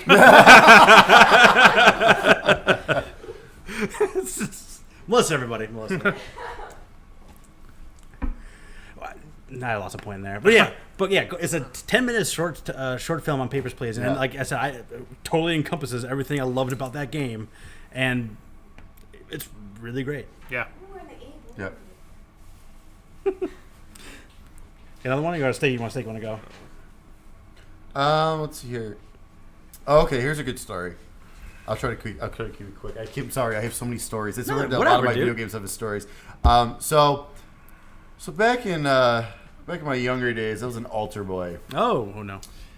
and so Or did the priest touch you? no, Show us on Hank Scorpio where he touched no, Here. not this. So over Christmas He break. touched you in the flamethrower? So it was Christmas break. So so we get 2 weeks off for Christmas break. Well, one of those weeks I had to be the altar boy at the 9 a.m. mass Monday through Friday, the whole week. Sounds awful. Actually, no, I'm sorry. It was the 7 a.m. It was the 7 a.m. Sounds like a mass. week worth of masses I'd be missing. Yeah. Well, needless to say, that whole week I was the only one that showed up. So come Friday, the priest basically gives me a shout out, like hey, just want to say like he showed up like on his week off. He's the only altar because there's supposed to be 3 of us. Yeah. He's the only one that showed up the entire week. So of course my mom, super proud and everything. She's like, okay, let's go to Venture and get you Pokemon Red. for the Game Boy." Venture. Oh yeah, Venture. Woo. So that's how I finally got my Pokemon game for the first time. I got Pokemon Red and played Pokemon cool. ever since. After that, they just so. stop at Zayre's. Yeah. Kind of talk about a little bit Orange Boxy, but different. Remember, like, did you finish Half-Life 2? I finished Half-Life 2, but I never got to the episodes. Okay. So at the very end, when you pick up the gravity gun, Oh yeah. and there's like that game. I mean, that game was revolutionary at its time for many, many different reasons. But like the gravity gun was like, how is this even possible? Like you're picking up people, you're throwing stuff, and it's like you can like near the end, the gun was so powerful that you can like literally pick up the bad guys and like just chuck them into the into the distance, and That gun you was throw, the best thing and ever. throw them into different people, and Best it's just thing like. ever. How I didn't know how it was possible, and that was one of those moments where I felt just completely and utterly badass in the video game too. Like nothing's gonna stop me, and that's all I did. For the rest of that last bit of that game, I just used that gravity gun as much as I possibly could. That is a perfect lead into one of my other ones. Shoot. Achievements and trophies. There was an achievement in the orange box with the gravity gun to complete this one level. It was basically you had to get across. You had to get across like this. I forget what it was, but it was like this like muddy area or so like some type of like poison or whatever. But you had to move boxes in order to get across. Okay. So the achievement was to get across by only using the gravity gun, and it was hard. I got it. I got the achievement. Yeah, good for you. But it was so freaking hard. But that's the thing about achievements and trophies. Like I'm not totally into it like I used to be, but it got me playing way more of some of these games than I ever would have. Like I played way more or did things way differently just to get that achievement or trophy. I mean, the Alone in the Dark game that came out for PS3 and 360 was the biggest piece of shit I've ever played. I got 1,000 achievement points in that game because I was like, no, I was super excited for this game. I want to do this. It sucked, but I'm like, no, I'm going to sit here and do it. And did it in one day. And I'm like, thank God. Trade that in. Give me my full value back for this. I don't know, at the time, $20 or whatever. Yeah, but I know. But like the thing with achievement, like I experienced more of different games that I never would have because of that, like which was awesome. Nice. All right, what else you got? The only thing I have is another experience. And it's peripherally related to gaming. Okay.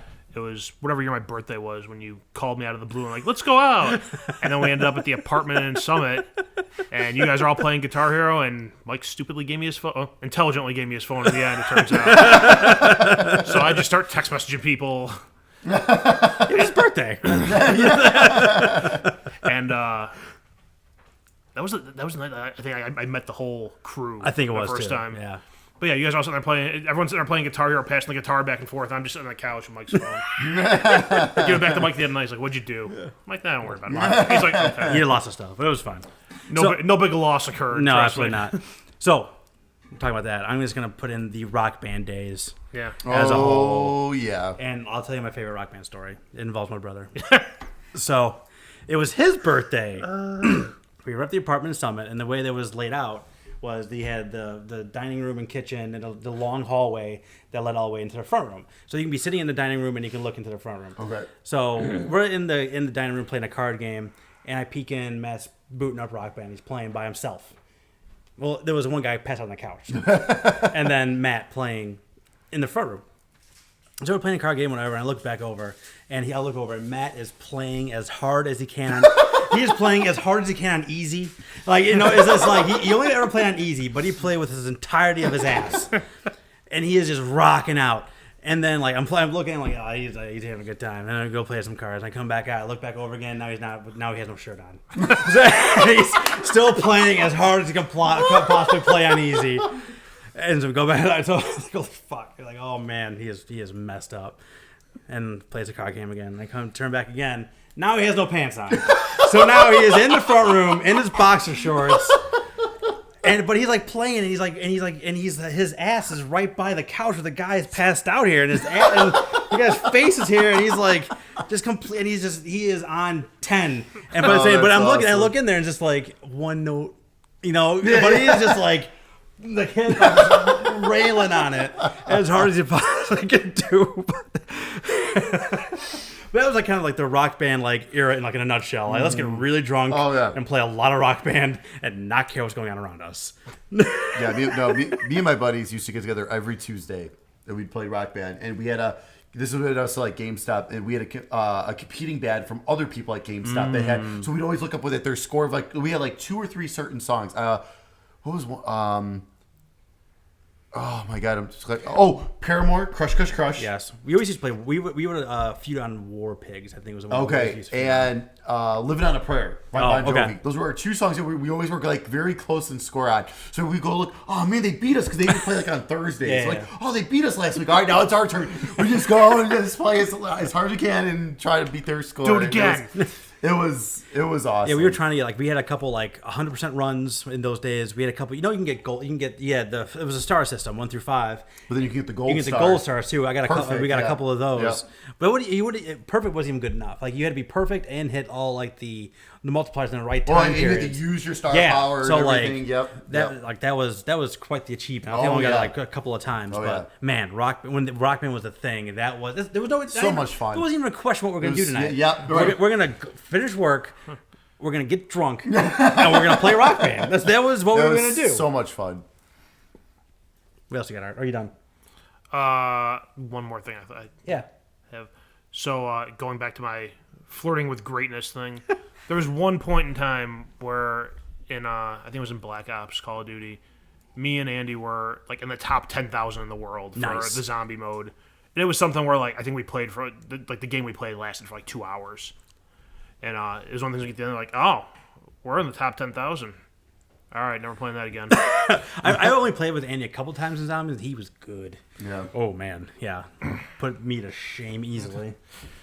Well, it's one of those things like we figured out like the pattern of like, okay, you need to get in the teleporter and go up to the pack-a-punch machine and get a different gun and upgrade your gun, and you need to go down and down in front, and then you need to like go down and you need to like kite the zombies like in a straight Yeah. line out of the theater and then up the stairs, and we had like a loop set up where it was pretty much. I mean, eventually they overwhelm you, but it was fairly easy to like keep doing that loop and not like have any of them come from behind you because they were all following you in front. Yeah. That's wild. All right. The Walking Dead season 1 as a whole. So, I mean, I played Telltale games before that, but that was the one that really kind of tied it all together. You know, it was a great story. It was something I cared about, and like that game came out. I think I may or may have told this story to this length on this podcast before, but here it goes again. So, that game came out about the same time I started dating Beth, right?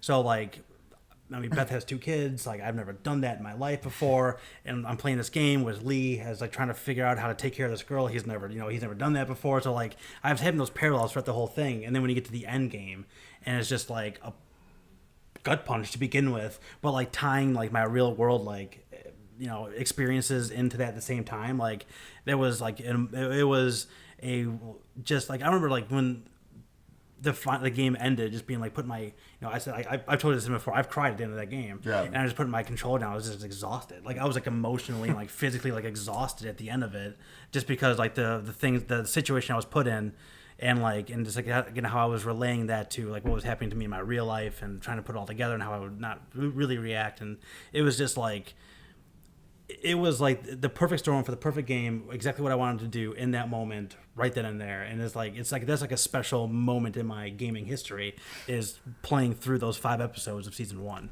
And now, like, I was just thinking about this when I was putting this list together. I was thinking like, all right, I've now followed Clementine from being 5 or 6 in the first game to being like kind of like a young woman in the current ones, and her story's ending in season 4, and I am not excited at all. Like, I am just full on anxiety about what's going to happen to her next, and like thinking like, are they going to finish this with her dying and like things like that. Like, I am not prepared for that.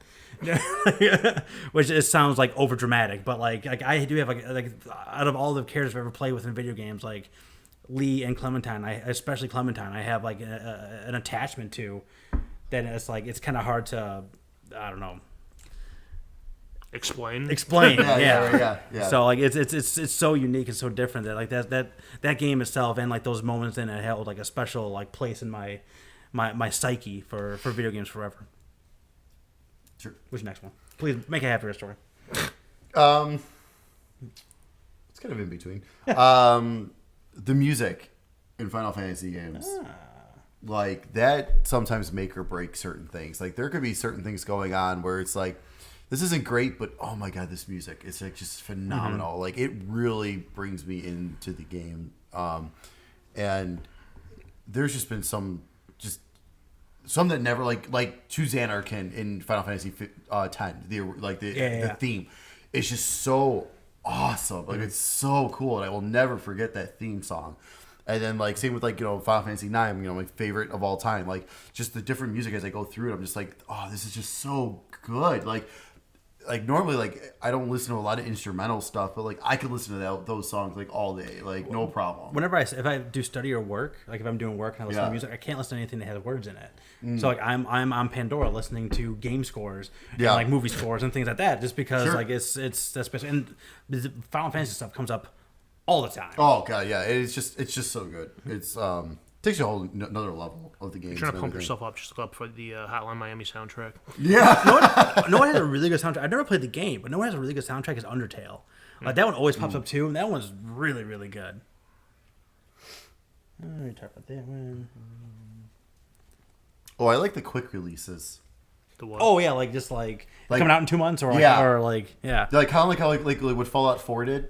They announced it at E3 and it came out in October, November, Yeah. whatever. Like I love that stuff. Like like I hate as much as, and that's also actually another thing I might think I hate and I love this at the same time. The hype. There's times where like I'm all about like, oh yes, like okay, like this is coming. Like I understand it's not going to be for a while, but this is great. This is awesome. But then when they're constantly like I'm almost at that point with Death Stranding where it's like, okay, until you're ready to show me actual gameplay and kind of give me at least like a release window, stop showing me stuff. Like I don't want to see any more of this game. Like so with that game, I pretty much have hit that point with that game. But like now like Kingdom Hearts, they are saying 2018, so they're starting to show more of the worlds. They're showing the Monsters Inc. world and all that. So I'm getting the hype's really starting to build up again. Like I mean, obviously the hype was there when they first showed off Kingdom Hearts 3 years ago at E3, saying in development now, which to me was like, okay, we're at least 5 to 6 years. That's a minimum away. But so at that time I was okay with it. But then it got to a point where it was like, okay, now you're just showing like little hip things here and there. All right, come on. And now it's like, okay, you're saying 2018, the end of all this stuff. You show the Toy Story world. You're showing this. You're showing quite a bit actually now. So I'm thinking, okay, you're getting my hype It's going. becoming real. It's becoming real. It's actually happening. Yeah. But both of those, like I just love it. It's a double-edged sword both ways. Like I mean, waiting a long time sucks sometimes, but sometimes it's worth it at the end. Like look at Final Fantasy 15 for me personally. Like it's super high on my list of Final Fantasy games, and like I still cannot stop thinking about that game. But then yeah, like I mean, Fallout 4, like I didn't care about Fallout, but I mean that's awesome. Like when they do that kind of stuff. Oh, I only have to wait 3 months for this game. That's great. Yeah, yeah. I was kind of in the same. I think that they can do more things like that because of the rise of digital distribution. So they don't have to like why do we have this game here? You know what I mean? They Like, don't have to ship boxes to stores and Yeah. tell them in advance, hey, this is coming. like it's certified and it's out. Yeah. You know what I mean? Like it's ready to rock and roll.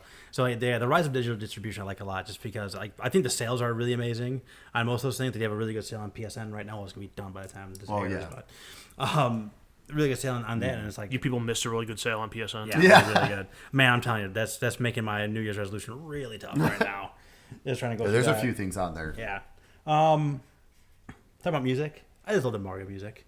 I like all of it. Like that, and even like especially the original one. There's only like something like a minute 30 of like music in that whole game, but like you never know that just because it's so good and he has so much other stuff going on. Just like the iconic, like like the doom doom doom, like this, like it's so iconic that you know what it is within the first couple of notes. Well, I mean that's just like the NES original Zelda. Oh yeah. Like I mean, hearing that, I get goosebumps every time I Yeah. hear it. Like every single time.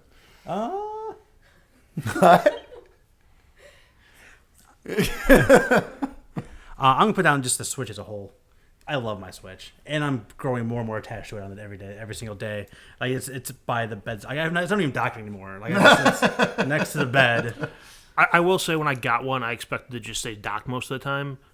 Fortunately, my kid's gotten to the point where I can take my eye off him for 3 seconds, and the house won't be burnt down. So it's time. So it's time for number 2. Is what you're saying? No, it's time to get a snip. Is what it's time for. But like it sits on top of the shelf above my TV in my front room, and when he's distracted with something, I grab it and I'll play a few minutes of whatever. I'll do a Grand Prix in Mario Kart, or I'll go through a couple levels of Enter the Gungeon or something. I'm appreciating it more in that aspect than I thought I would initially. And there's everything from like the biggest AAA of Zelda and Mario to just like the small. Like they just released Not Another Missing Phone, I think it's called, or something like that. Where it's just like super. It's just another missing. Just phone. another, yes, and it's just like these smaller indie titles, and it's like and again it's everything and in then between. everything in between, and then outside of that, you have just the shovelware crap. Of like Which you're gonna have. I mean, but you get that in every system. and they just you released know, air it's hockey. just- yeah. So like yeah. They released tennis 2 weeks ago. Yeah. You're gonna get those, but I mean, but for the most part, yeah, it's great. And I mean, that's the best way. Like for me, like I always wanted a lot of these indie games that are on like the consoles. It's like I don't want to play them on a console. I want to play them on a handheld. That's why I was always like huge thing of, like put them on the Vita, put it on Vita, put it on Vita. I'll play it if you put it on Vita. Like, and like now, like a lot of these are putting them on Switch. So Yeah. it's like okay, I got to start getting some of these because they're on Switch. I'm waiting for Night in the Woods to go on sale, and then Yeah. that one game might looks so ultimately break cool. me. That looks so cool. So I've been dying. I've been waiting for that one to go on there. What else here? Steak. What else you got? Oh,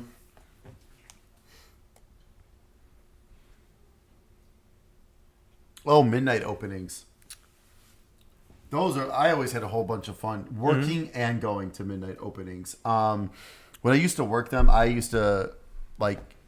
I know how much it sucks just standing outside, not doing anything, standing around. I and was all gonna that say, kind of stuff. is it sucking more being on the inside? Or is it... No, actually, it's better on the inside, especially when it was cold. The cold months. Oh yeah. I remember waiting outside for one of the Call of Duties. I'm like, what am I doing? Yeah, This is yeah, so dumb. Yeah, no, there was. I forget what game it was, but it was like super cold. This is what I think was working at Game Crazy. We let them stay inside because Hollywood Video was open till midnight. Oh, so yeah, like, yeah, we just yeah. let them line up inside there. But no, when I worked at GameStop, I forget what it was, but I actually went to Dunkin' Donuts and bought like a couple boxes of like coffee. And it was just like, hey, anyone want any while you're waiting out here and stuff? Like, it was just one of those things. It's like I had fun with it. They were nice to me. I was nice to them. I mean, sometimes you get those people who are jerks, and it was like, all right, well, no coffee for you. So I had similarly with. Oh, here's your coffee. on you. I just drop it in front of him. Yeah. Oh, sorry. When I worked at Circuit City and we came out and I was like in charge of that whole thing and like just like the lines of people and like the vouchers and like we got 6 and wow there are like 40 y'all out here. Oh, right that now. was the worst. I So know. but it's just like but when you end up having like it was like the mix. Like I think most of the people really understood. Like you walk out there and be like, all right guys, we got 7. And everyone but like 10 people would go away. For some reason, the other 3 people would still stay there. I don't know why. Yeah. You walk up to the last 3 people in line and go, don't know if you guys heard. Yeah. We only got 7. So like, You're number They'd 8. hope that you'd find a couple extras. yeah, right. And then like, but like just like the Or people hope that one of the people in front of them would not want to Bail. wait. or stay. Yeah. Yeah, exactly. So like, we're like, all right, well, you can stay in the store, but they have an hour to claim this voucher, and they're all here Yeah. right Right. now. We're gonna let them in 20 minutes early Yeah. so we can get them out of here. But like that was, I mean, that was just like that was kind of like a fun thing. Like, all right, we got 7 in. No one say anything. We got 7 in. We're gonna take them out of the inventory. And you and me are getting one. Yeah, we got 4 in. No, God, I wouldn't. I did not want any part of that because I was one who had to face these people. Yeah. So like we got 1, and I got an angry mob out there. Like I'm not dealing with that. Yeah. Like I'd rather give them out to everybody else. But it was just like, and people who did get them, and they would just be having so much stuff and so much fun. You'd be buying all this extra stuff and games, and it was like that, like excitement behind it. It's kind of like the midnight launch thing. So I used to do like the comic book store I used to go to used to have like a newsletter and a website, and I was used to do like a video game section for them. And I wrote I forget what year, I think it was 01 maybe, I forget what year it was. Just another item. Yeah. Thanks for listening. Perfect. Okay, so it was, and like I had to do what I was talking about was in my top 10 most anticipated games of the year, whatever it was. Number 1 was actually Prototype for that year, which I think was came out okay. But I think number 2 I put was Arkham Asylum, and I remember like writing, but for the blurb was literally just simply, please be good. Because I just you're looking at it, like I'm hoping it's good. It can finally be like a Batman thing that ends up being good, and ended up being great. So the one I put on here is like just the Arkham series as a whole, because Asylum and City is still my favorite. Origins and Night are all like huge games. I got every single Riddler trophy, which is a big feat that got bigger and bigger as the games went on. And I just like I said, that was the most realized interactive Batman thing of all time. Like I can't think of anything that was more on the nose to be a Batman experience than that was. And getting to play Arkham VR and putting there as well. Just like everything in that series just felt so great. Even the stuff I wasn't like the biggest fan of, like it still didn't take away from my overall joy of the whole universe and playing that series. Well, I feel like Arkham Asylum, especially, and like the rest of the series subsequently, like kind of got people to stop expecting the worst out of franchise title or licensed titles. Because that was the first time that there were so many Batman games that came out on Nintendo and Super Nintendo and Right. Game Gear and Game Yeah. Boy, and they were all trash. And for years, it's been like, oh, there's a big movie coming out. Let's throw a video game in there with that title on it. And they've all been trash. And like that seemed like it was where it kind of turned a corner, Yeah. where it's like, hey, a licensed property doesn't need to have a terrible video game. You can have a good video game to go with something that's well known. Yeah, and like the next one I'm gonna have on here, if it ties in, is secrets in games. Like Arkham Asylum had one of like the most hidden secrets of all time. Like they had like you had to put like the explosive gel in a certain way on a certain wall that wasn't marked like any other wall, and you would blow that wall up, and you would have like the blueprints for Arkham City back there, so they already had like some of the Arkham City idea happening in that game, and it's just like, I think it's unbelievable that games can still do that. Like 2 years ago, someone found a new tell in Punch Out. Huh. Right. It was like Yep. Was it when like the crowd person yeah, flickered or so whatever? and that'd be when you wanted to attack Bald Bull at one point. So like that would come up, and like no one knew that, and like it's just like, I think it's amazing that things can be hidden for so long, and these things that we played forever, and they stay hidden like that. Yeah. Like that's amazing to me. Yep. Tacking onto that, something I just thought of. Writing it down. Getting desperate. Speedrunners. Yes, I speed thought- runners. yes. You have these games where people have like they've played these old games and gotten it down to like the exact like frame to get the best possible time. I love And watching somehow people do that. Yep. somehow like a year later or less, like someone will find a way to like trim like another 100th of a second off of that. And it's you have to go through it and you have to do it flawlessly, and it's not even like you're not even playing the game, you're just like timing button presses from repetition. It's ridiculous. It's something I could never. I don't think I'd ever possibly be able to do anything like that. And a couple things on that. Like I just recently watched a Mega Man. Someone beat Mega Man X in like 17 or like half an hour. That was me. It was great work. But like it's really. I mean, not only like when you watch that and you watch someone like live stream it, but just like you talk about like an eruption of joy from that person. Like those people go nuts because they've been trying just like again shave that fraction of a second just to get it, and they finally and like when you're watching when you're watching it too, like they have like a counter of like the levels, like It'd for be every they'll level go they'll ahead, have like they'll a go running ahead. timer and be like Yep. you shaved like a half second off here or 2 seconds off here, you went a third of a second long here. Yep. And it just keeps like a running total comparing you against like whatever the current world record is. It's unbelievable. There was a guy who had that, and he had his heart monitor going. Yeah. And it was just like, my God. Like, I can't even, like, that's just like it's stupid pressure, but like just the pressure of like knowing that you're ahead of your time, or like this could be the run. This could be the run that like, puts me in breaking this record that's been around for, 20, 30 years or 20, 30 days on some of these guys and some of these things. And watching how they exploit the game is amazing. Yeah, it's a good call. What else you got? VR. Ah, yes. VR, I know people still think it's a gimmick and everything, but my God, it is just incredible. It is incredible. Most things I've played on there are absolutely stunning. I mean, you've got, with the...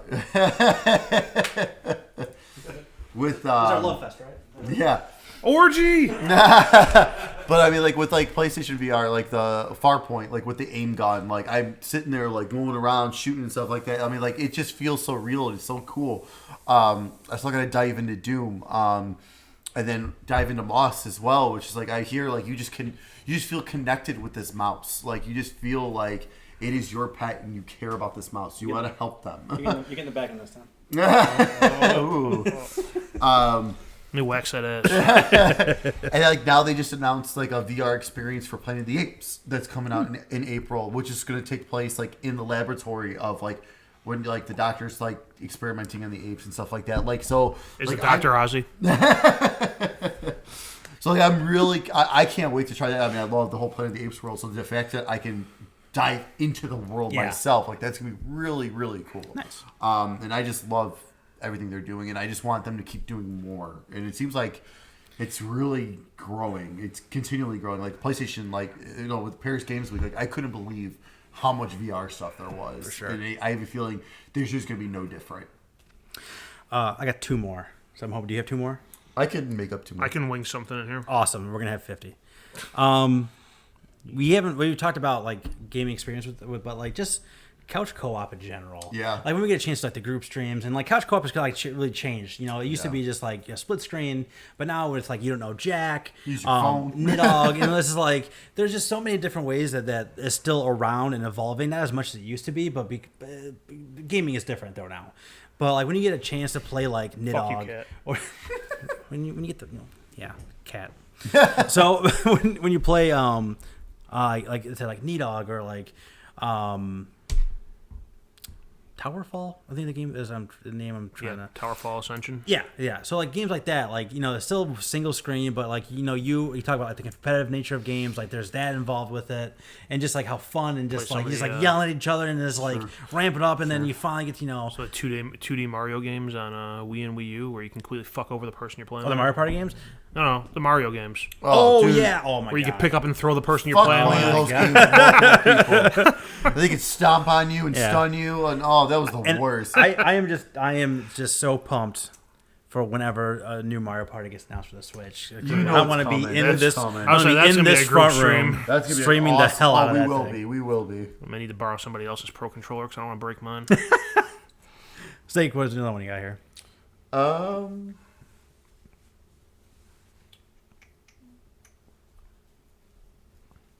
So my cousin had he's the one that introduced me to Game Gear. And so when he would come over, he would bring his Game Gear and his games, and we'd take turns and everything like that. Well, one time when he came over, he borrowed a friend of his Game Gear, so we could play World Series baseball together, like against Cool. each other and stuff. And that was awesome. That's a cool like story. that was always a lot of fun, just sitting there. But like that was a system that back when I was younger I always wanted and I never got. And then when I was working at Game Crazies, when I finally bought one for myself, And you, someone you invested in a AA battery factory. yeah. Oh, I only use the AC adapter for that. But that's when I bought mine from someone at Game Crazy that brought it in, was looking to trade it, and I was like, no, I want this. Like, and it's so interesting, the Game Gear. It's basically the Master System versions on there, which is impressive. You know, it's kind of like thinking like, oh, you know, like the Wii U versions are on this handheld Switch. Like, you know, this is amazing. Yeah. Like, it's very similar to that kind of feeling again. Like, you know, with how it was. And yeah, we just had a blast playing the World Series. We always have to fight though who would be the White Sox. We'd always fight over the White Sox. But that was back in the day. You know, we had the good. No, Blackjack McDowell and, you know, Robin Ventura and stuff. Like, we were fighting over them. You wanted to be the White Sox, not like nowadays. So it's like the early 90s Yeah, exactly. when they got screwed out of a World Series by Strike. The strike? Oh, I know. I don't care what Expos fans say. The Sox would win the World Series. Oh, we would have demolished anyone we played that year. All right, my last one is just Resident Evil. I have played so many of those games. That was the first PlayStation game. Well, Matt played it because I was too fucking scared. So Matt was playing it and I was watching it but like after he finished it, I think I jumped into it. But like I have played so many different versions and variations and sequels and spin-offs and watched all the movies. Like there's not much Resident Evil that I hadn't seen or don't know. And like it's like I said, when you get to have like that many movies, like it kind of has transcended into like the hierarchy of video game franchises, right?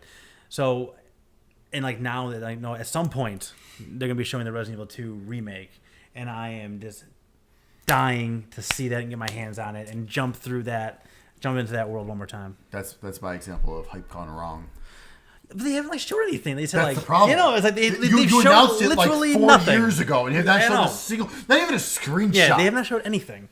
Every year that'll be on my E3 list of predictions until it happens. I have an EGM magazine somewhere that had the original Resident Evil 2 preview in it, like before they changed it, and like still to this day, it's one of those things just like this like and like someone made that playable like via ROM, Yep. something like that. Yep. So I mean, it's mostly broken, but like someone actually got their hands on the code and made it playable. Yep. And it's awesome, actually. Yeah, like, it's broken, obviously super broken, Right. but it's awesome. And it's how different that is.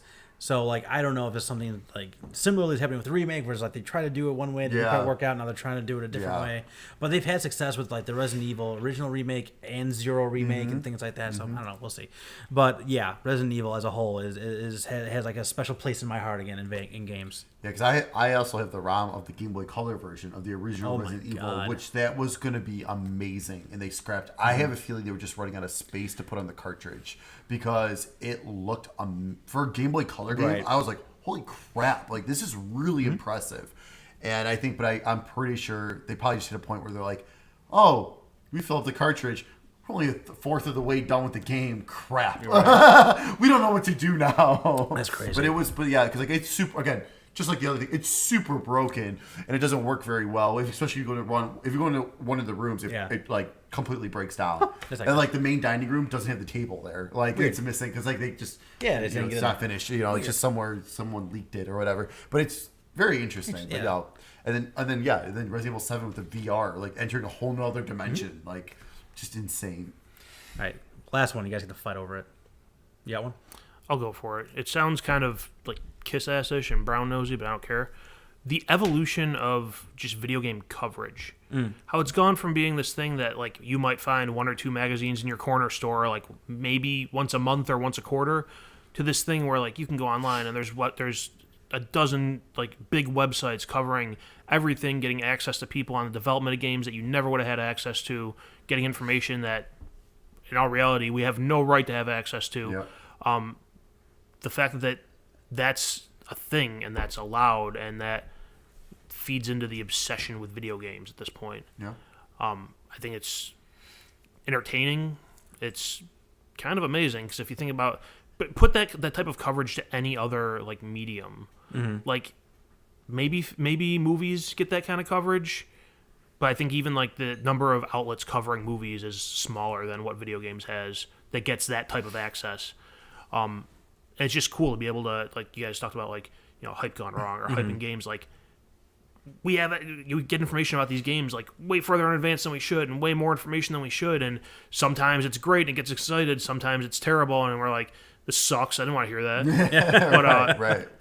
like that, and you have, you know, daily podcasts or, you know, weekly videos, or and there's always something out there. If you want information on it, you can find some outlet somewhere giving you information, most of which are in some kind of entertaining fashion. It's just at this point in time, I think that's something that's like kind of amazing. Very good.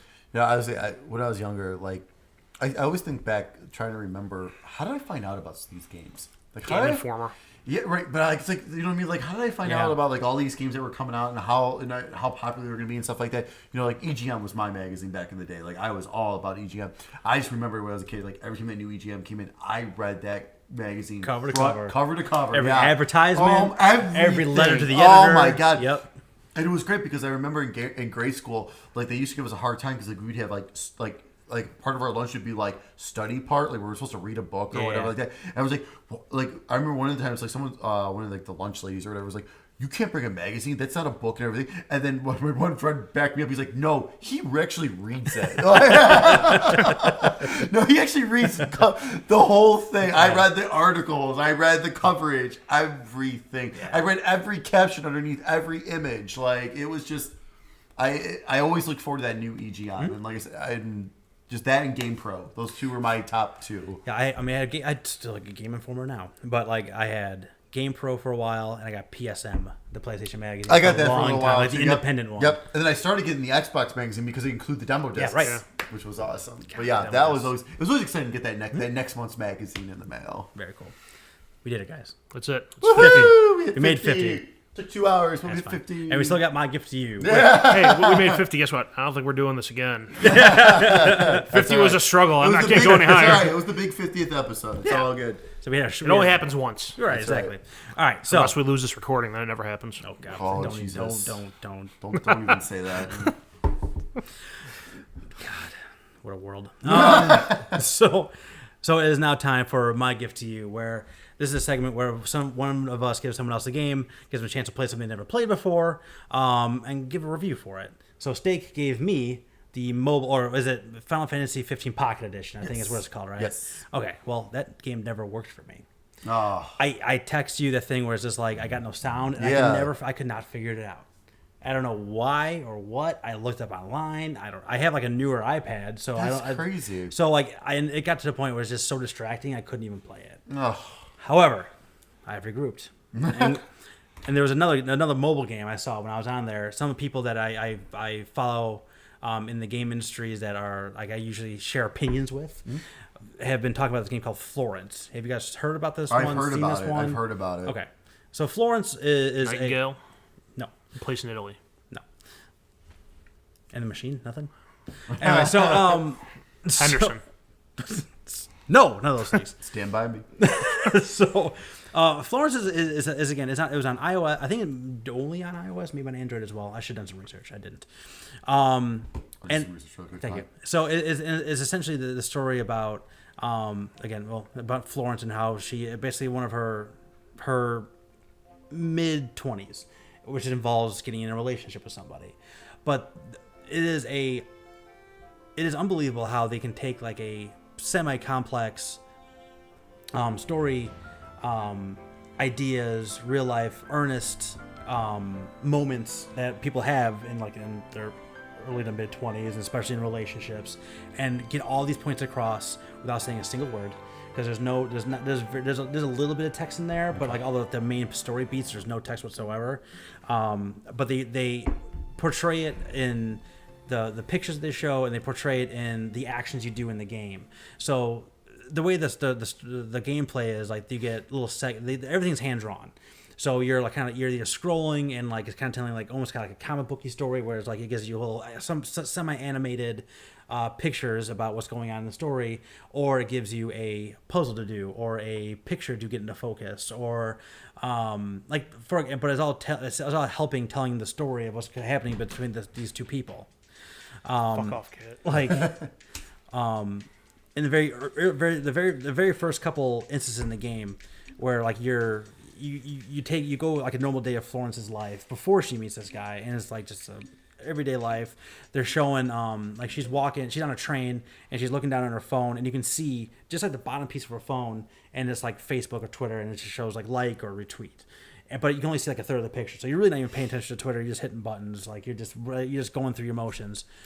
And then once that's done, it goes back in time, and you're a kid, and it kind of talks about like your love of art, and kind of gets loves art, and kind of gets an understanding of who kind of Florence is and how she became to be the woman she is.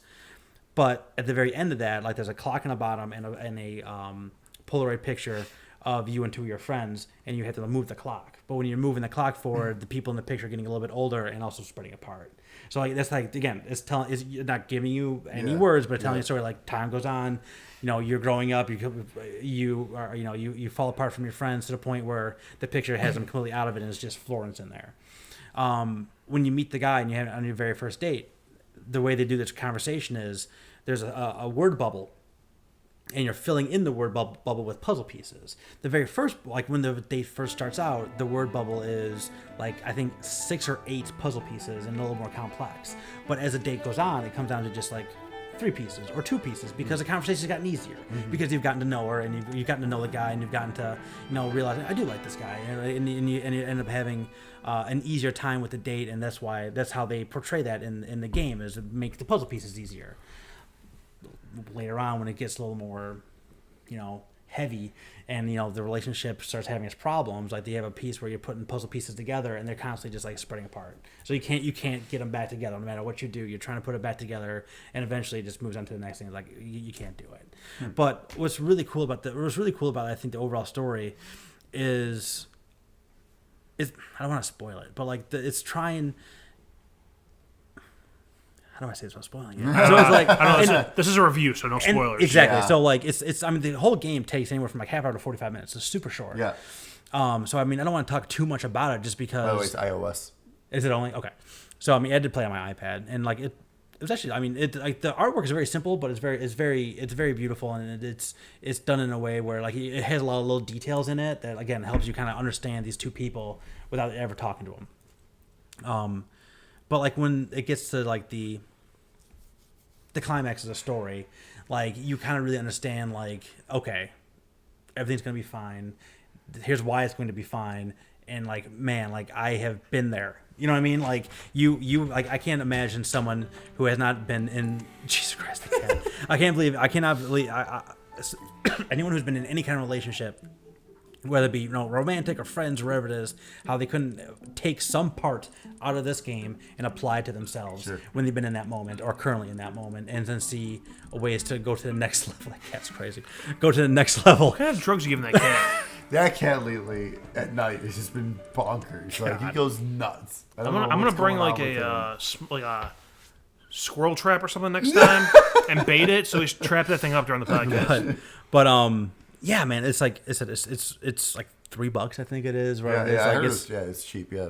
But like, it's totally worth your It's time. very interesting. Yeah, it's absolutely worth your time. Sorry. Yeah. Waterfall. So I mean, as I said, it's absolutely worth your time. It tells a heartfelt, honest, real story, and by the time you like, and said they just do so many different ways where you are, you become attached to each individual character and them together, and then like when that starts getting a little shaky, it's just like you are like I found myself really trying to be like I wanted to fix that, but that may not have been the best thing to do. I guess you know what I mean. You know, Yeah. And man, it's just. It's a really great story, and it's like I played this game like 4 or 5 days ago, and it's still sticking with me. And I didn't talk about the best piece. Their soundtrack in that game is amazing.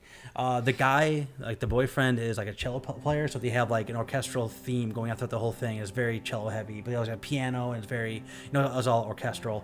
But it's a great soundtrack. Like it's an amazing sound. It's one of those things I'm hoping pops up in my Pandora next time I'm studying or doing work or whatever, because it's really really really good. And it's one of those games from Annapurna. It's one of those kind of like arts games, but it is totally worth your time, totally worth your couple of bucks, 45 minutes to your life. Just kind of take that journey with them, and you'll find yourself like in that same journey with them as you go. Cool. Hopefully they'll eventually release it on Android. Yes. Go check it out. Florence Nightingale. I hate you.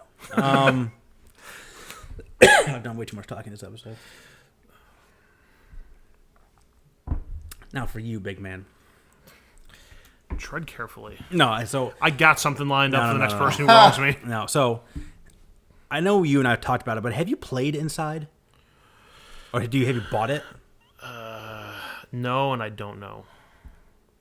Okay, it is on sale right now. It's one of those Critics' Choice. Has it been one of like the Games with Gold or PlayStation No, Plus? it might have been on Humble Bundle. If It might have been a Humble Bundle. Yeah, I think it was. If it was on Humble Bundle, I would have had it at some point. I'm not sure if I sold it or not. Either way, right? If you haven't, on PSN right now, it's like $8. It's like a 3-hour game. That was my favorite game from 2 years ago. I want someone else to talk about it with. So this is your turn to get on there. If you have it, cool. If not, I will gladly forward you the $8 to make that work. Yeah, play Inside. I would like you to get all the way to the end. I know you're not talking about the end at one point, but I would like you to get all the way to. I want you to take the journey and really pay attention to the surroundings, like the backgrounds. Pay attention to like the timing of things. As I just want to see what you think of that game, because, like I said, I loved that game. It was my favorite game from 2 years ago. Did you find it or not yet? I'm going through all my different Humble purchases. I could be here a while. All right. I know.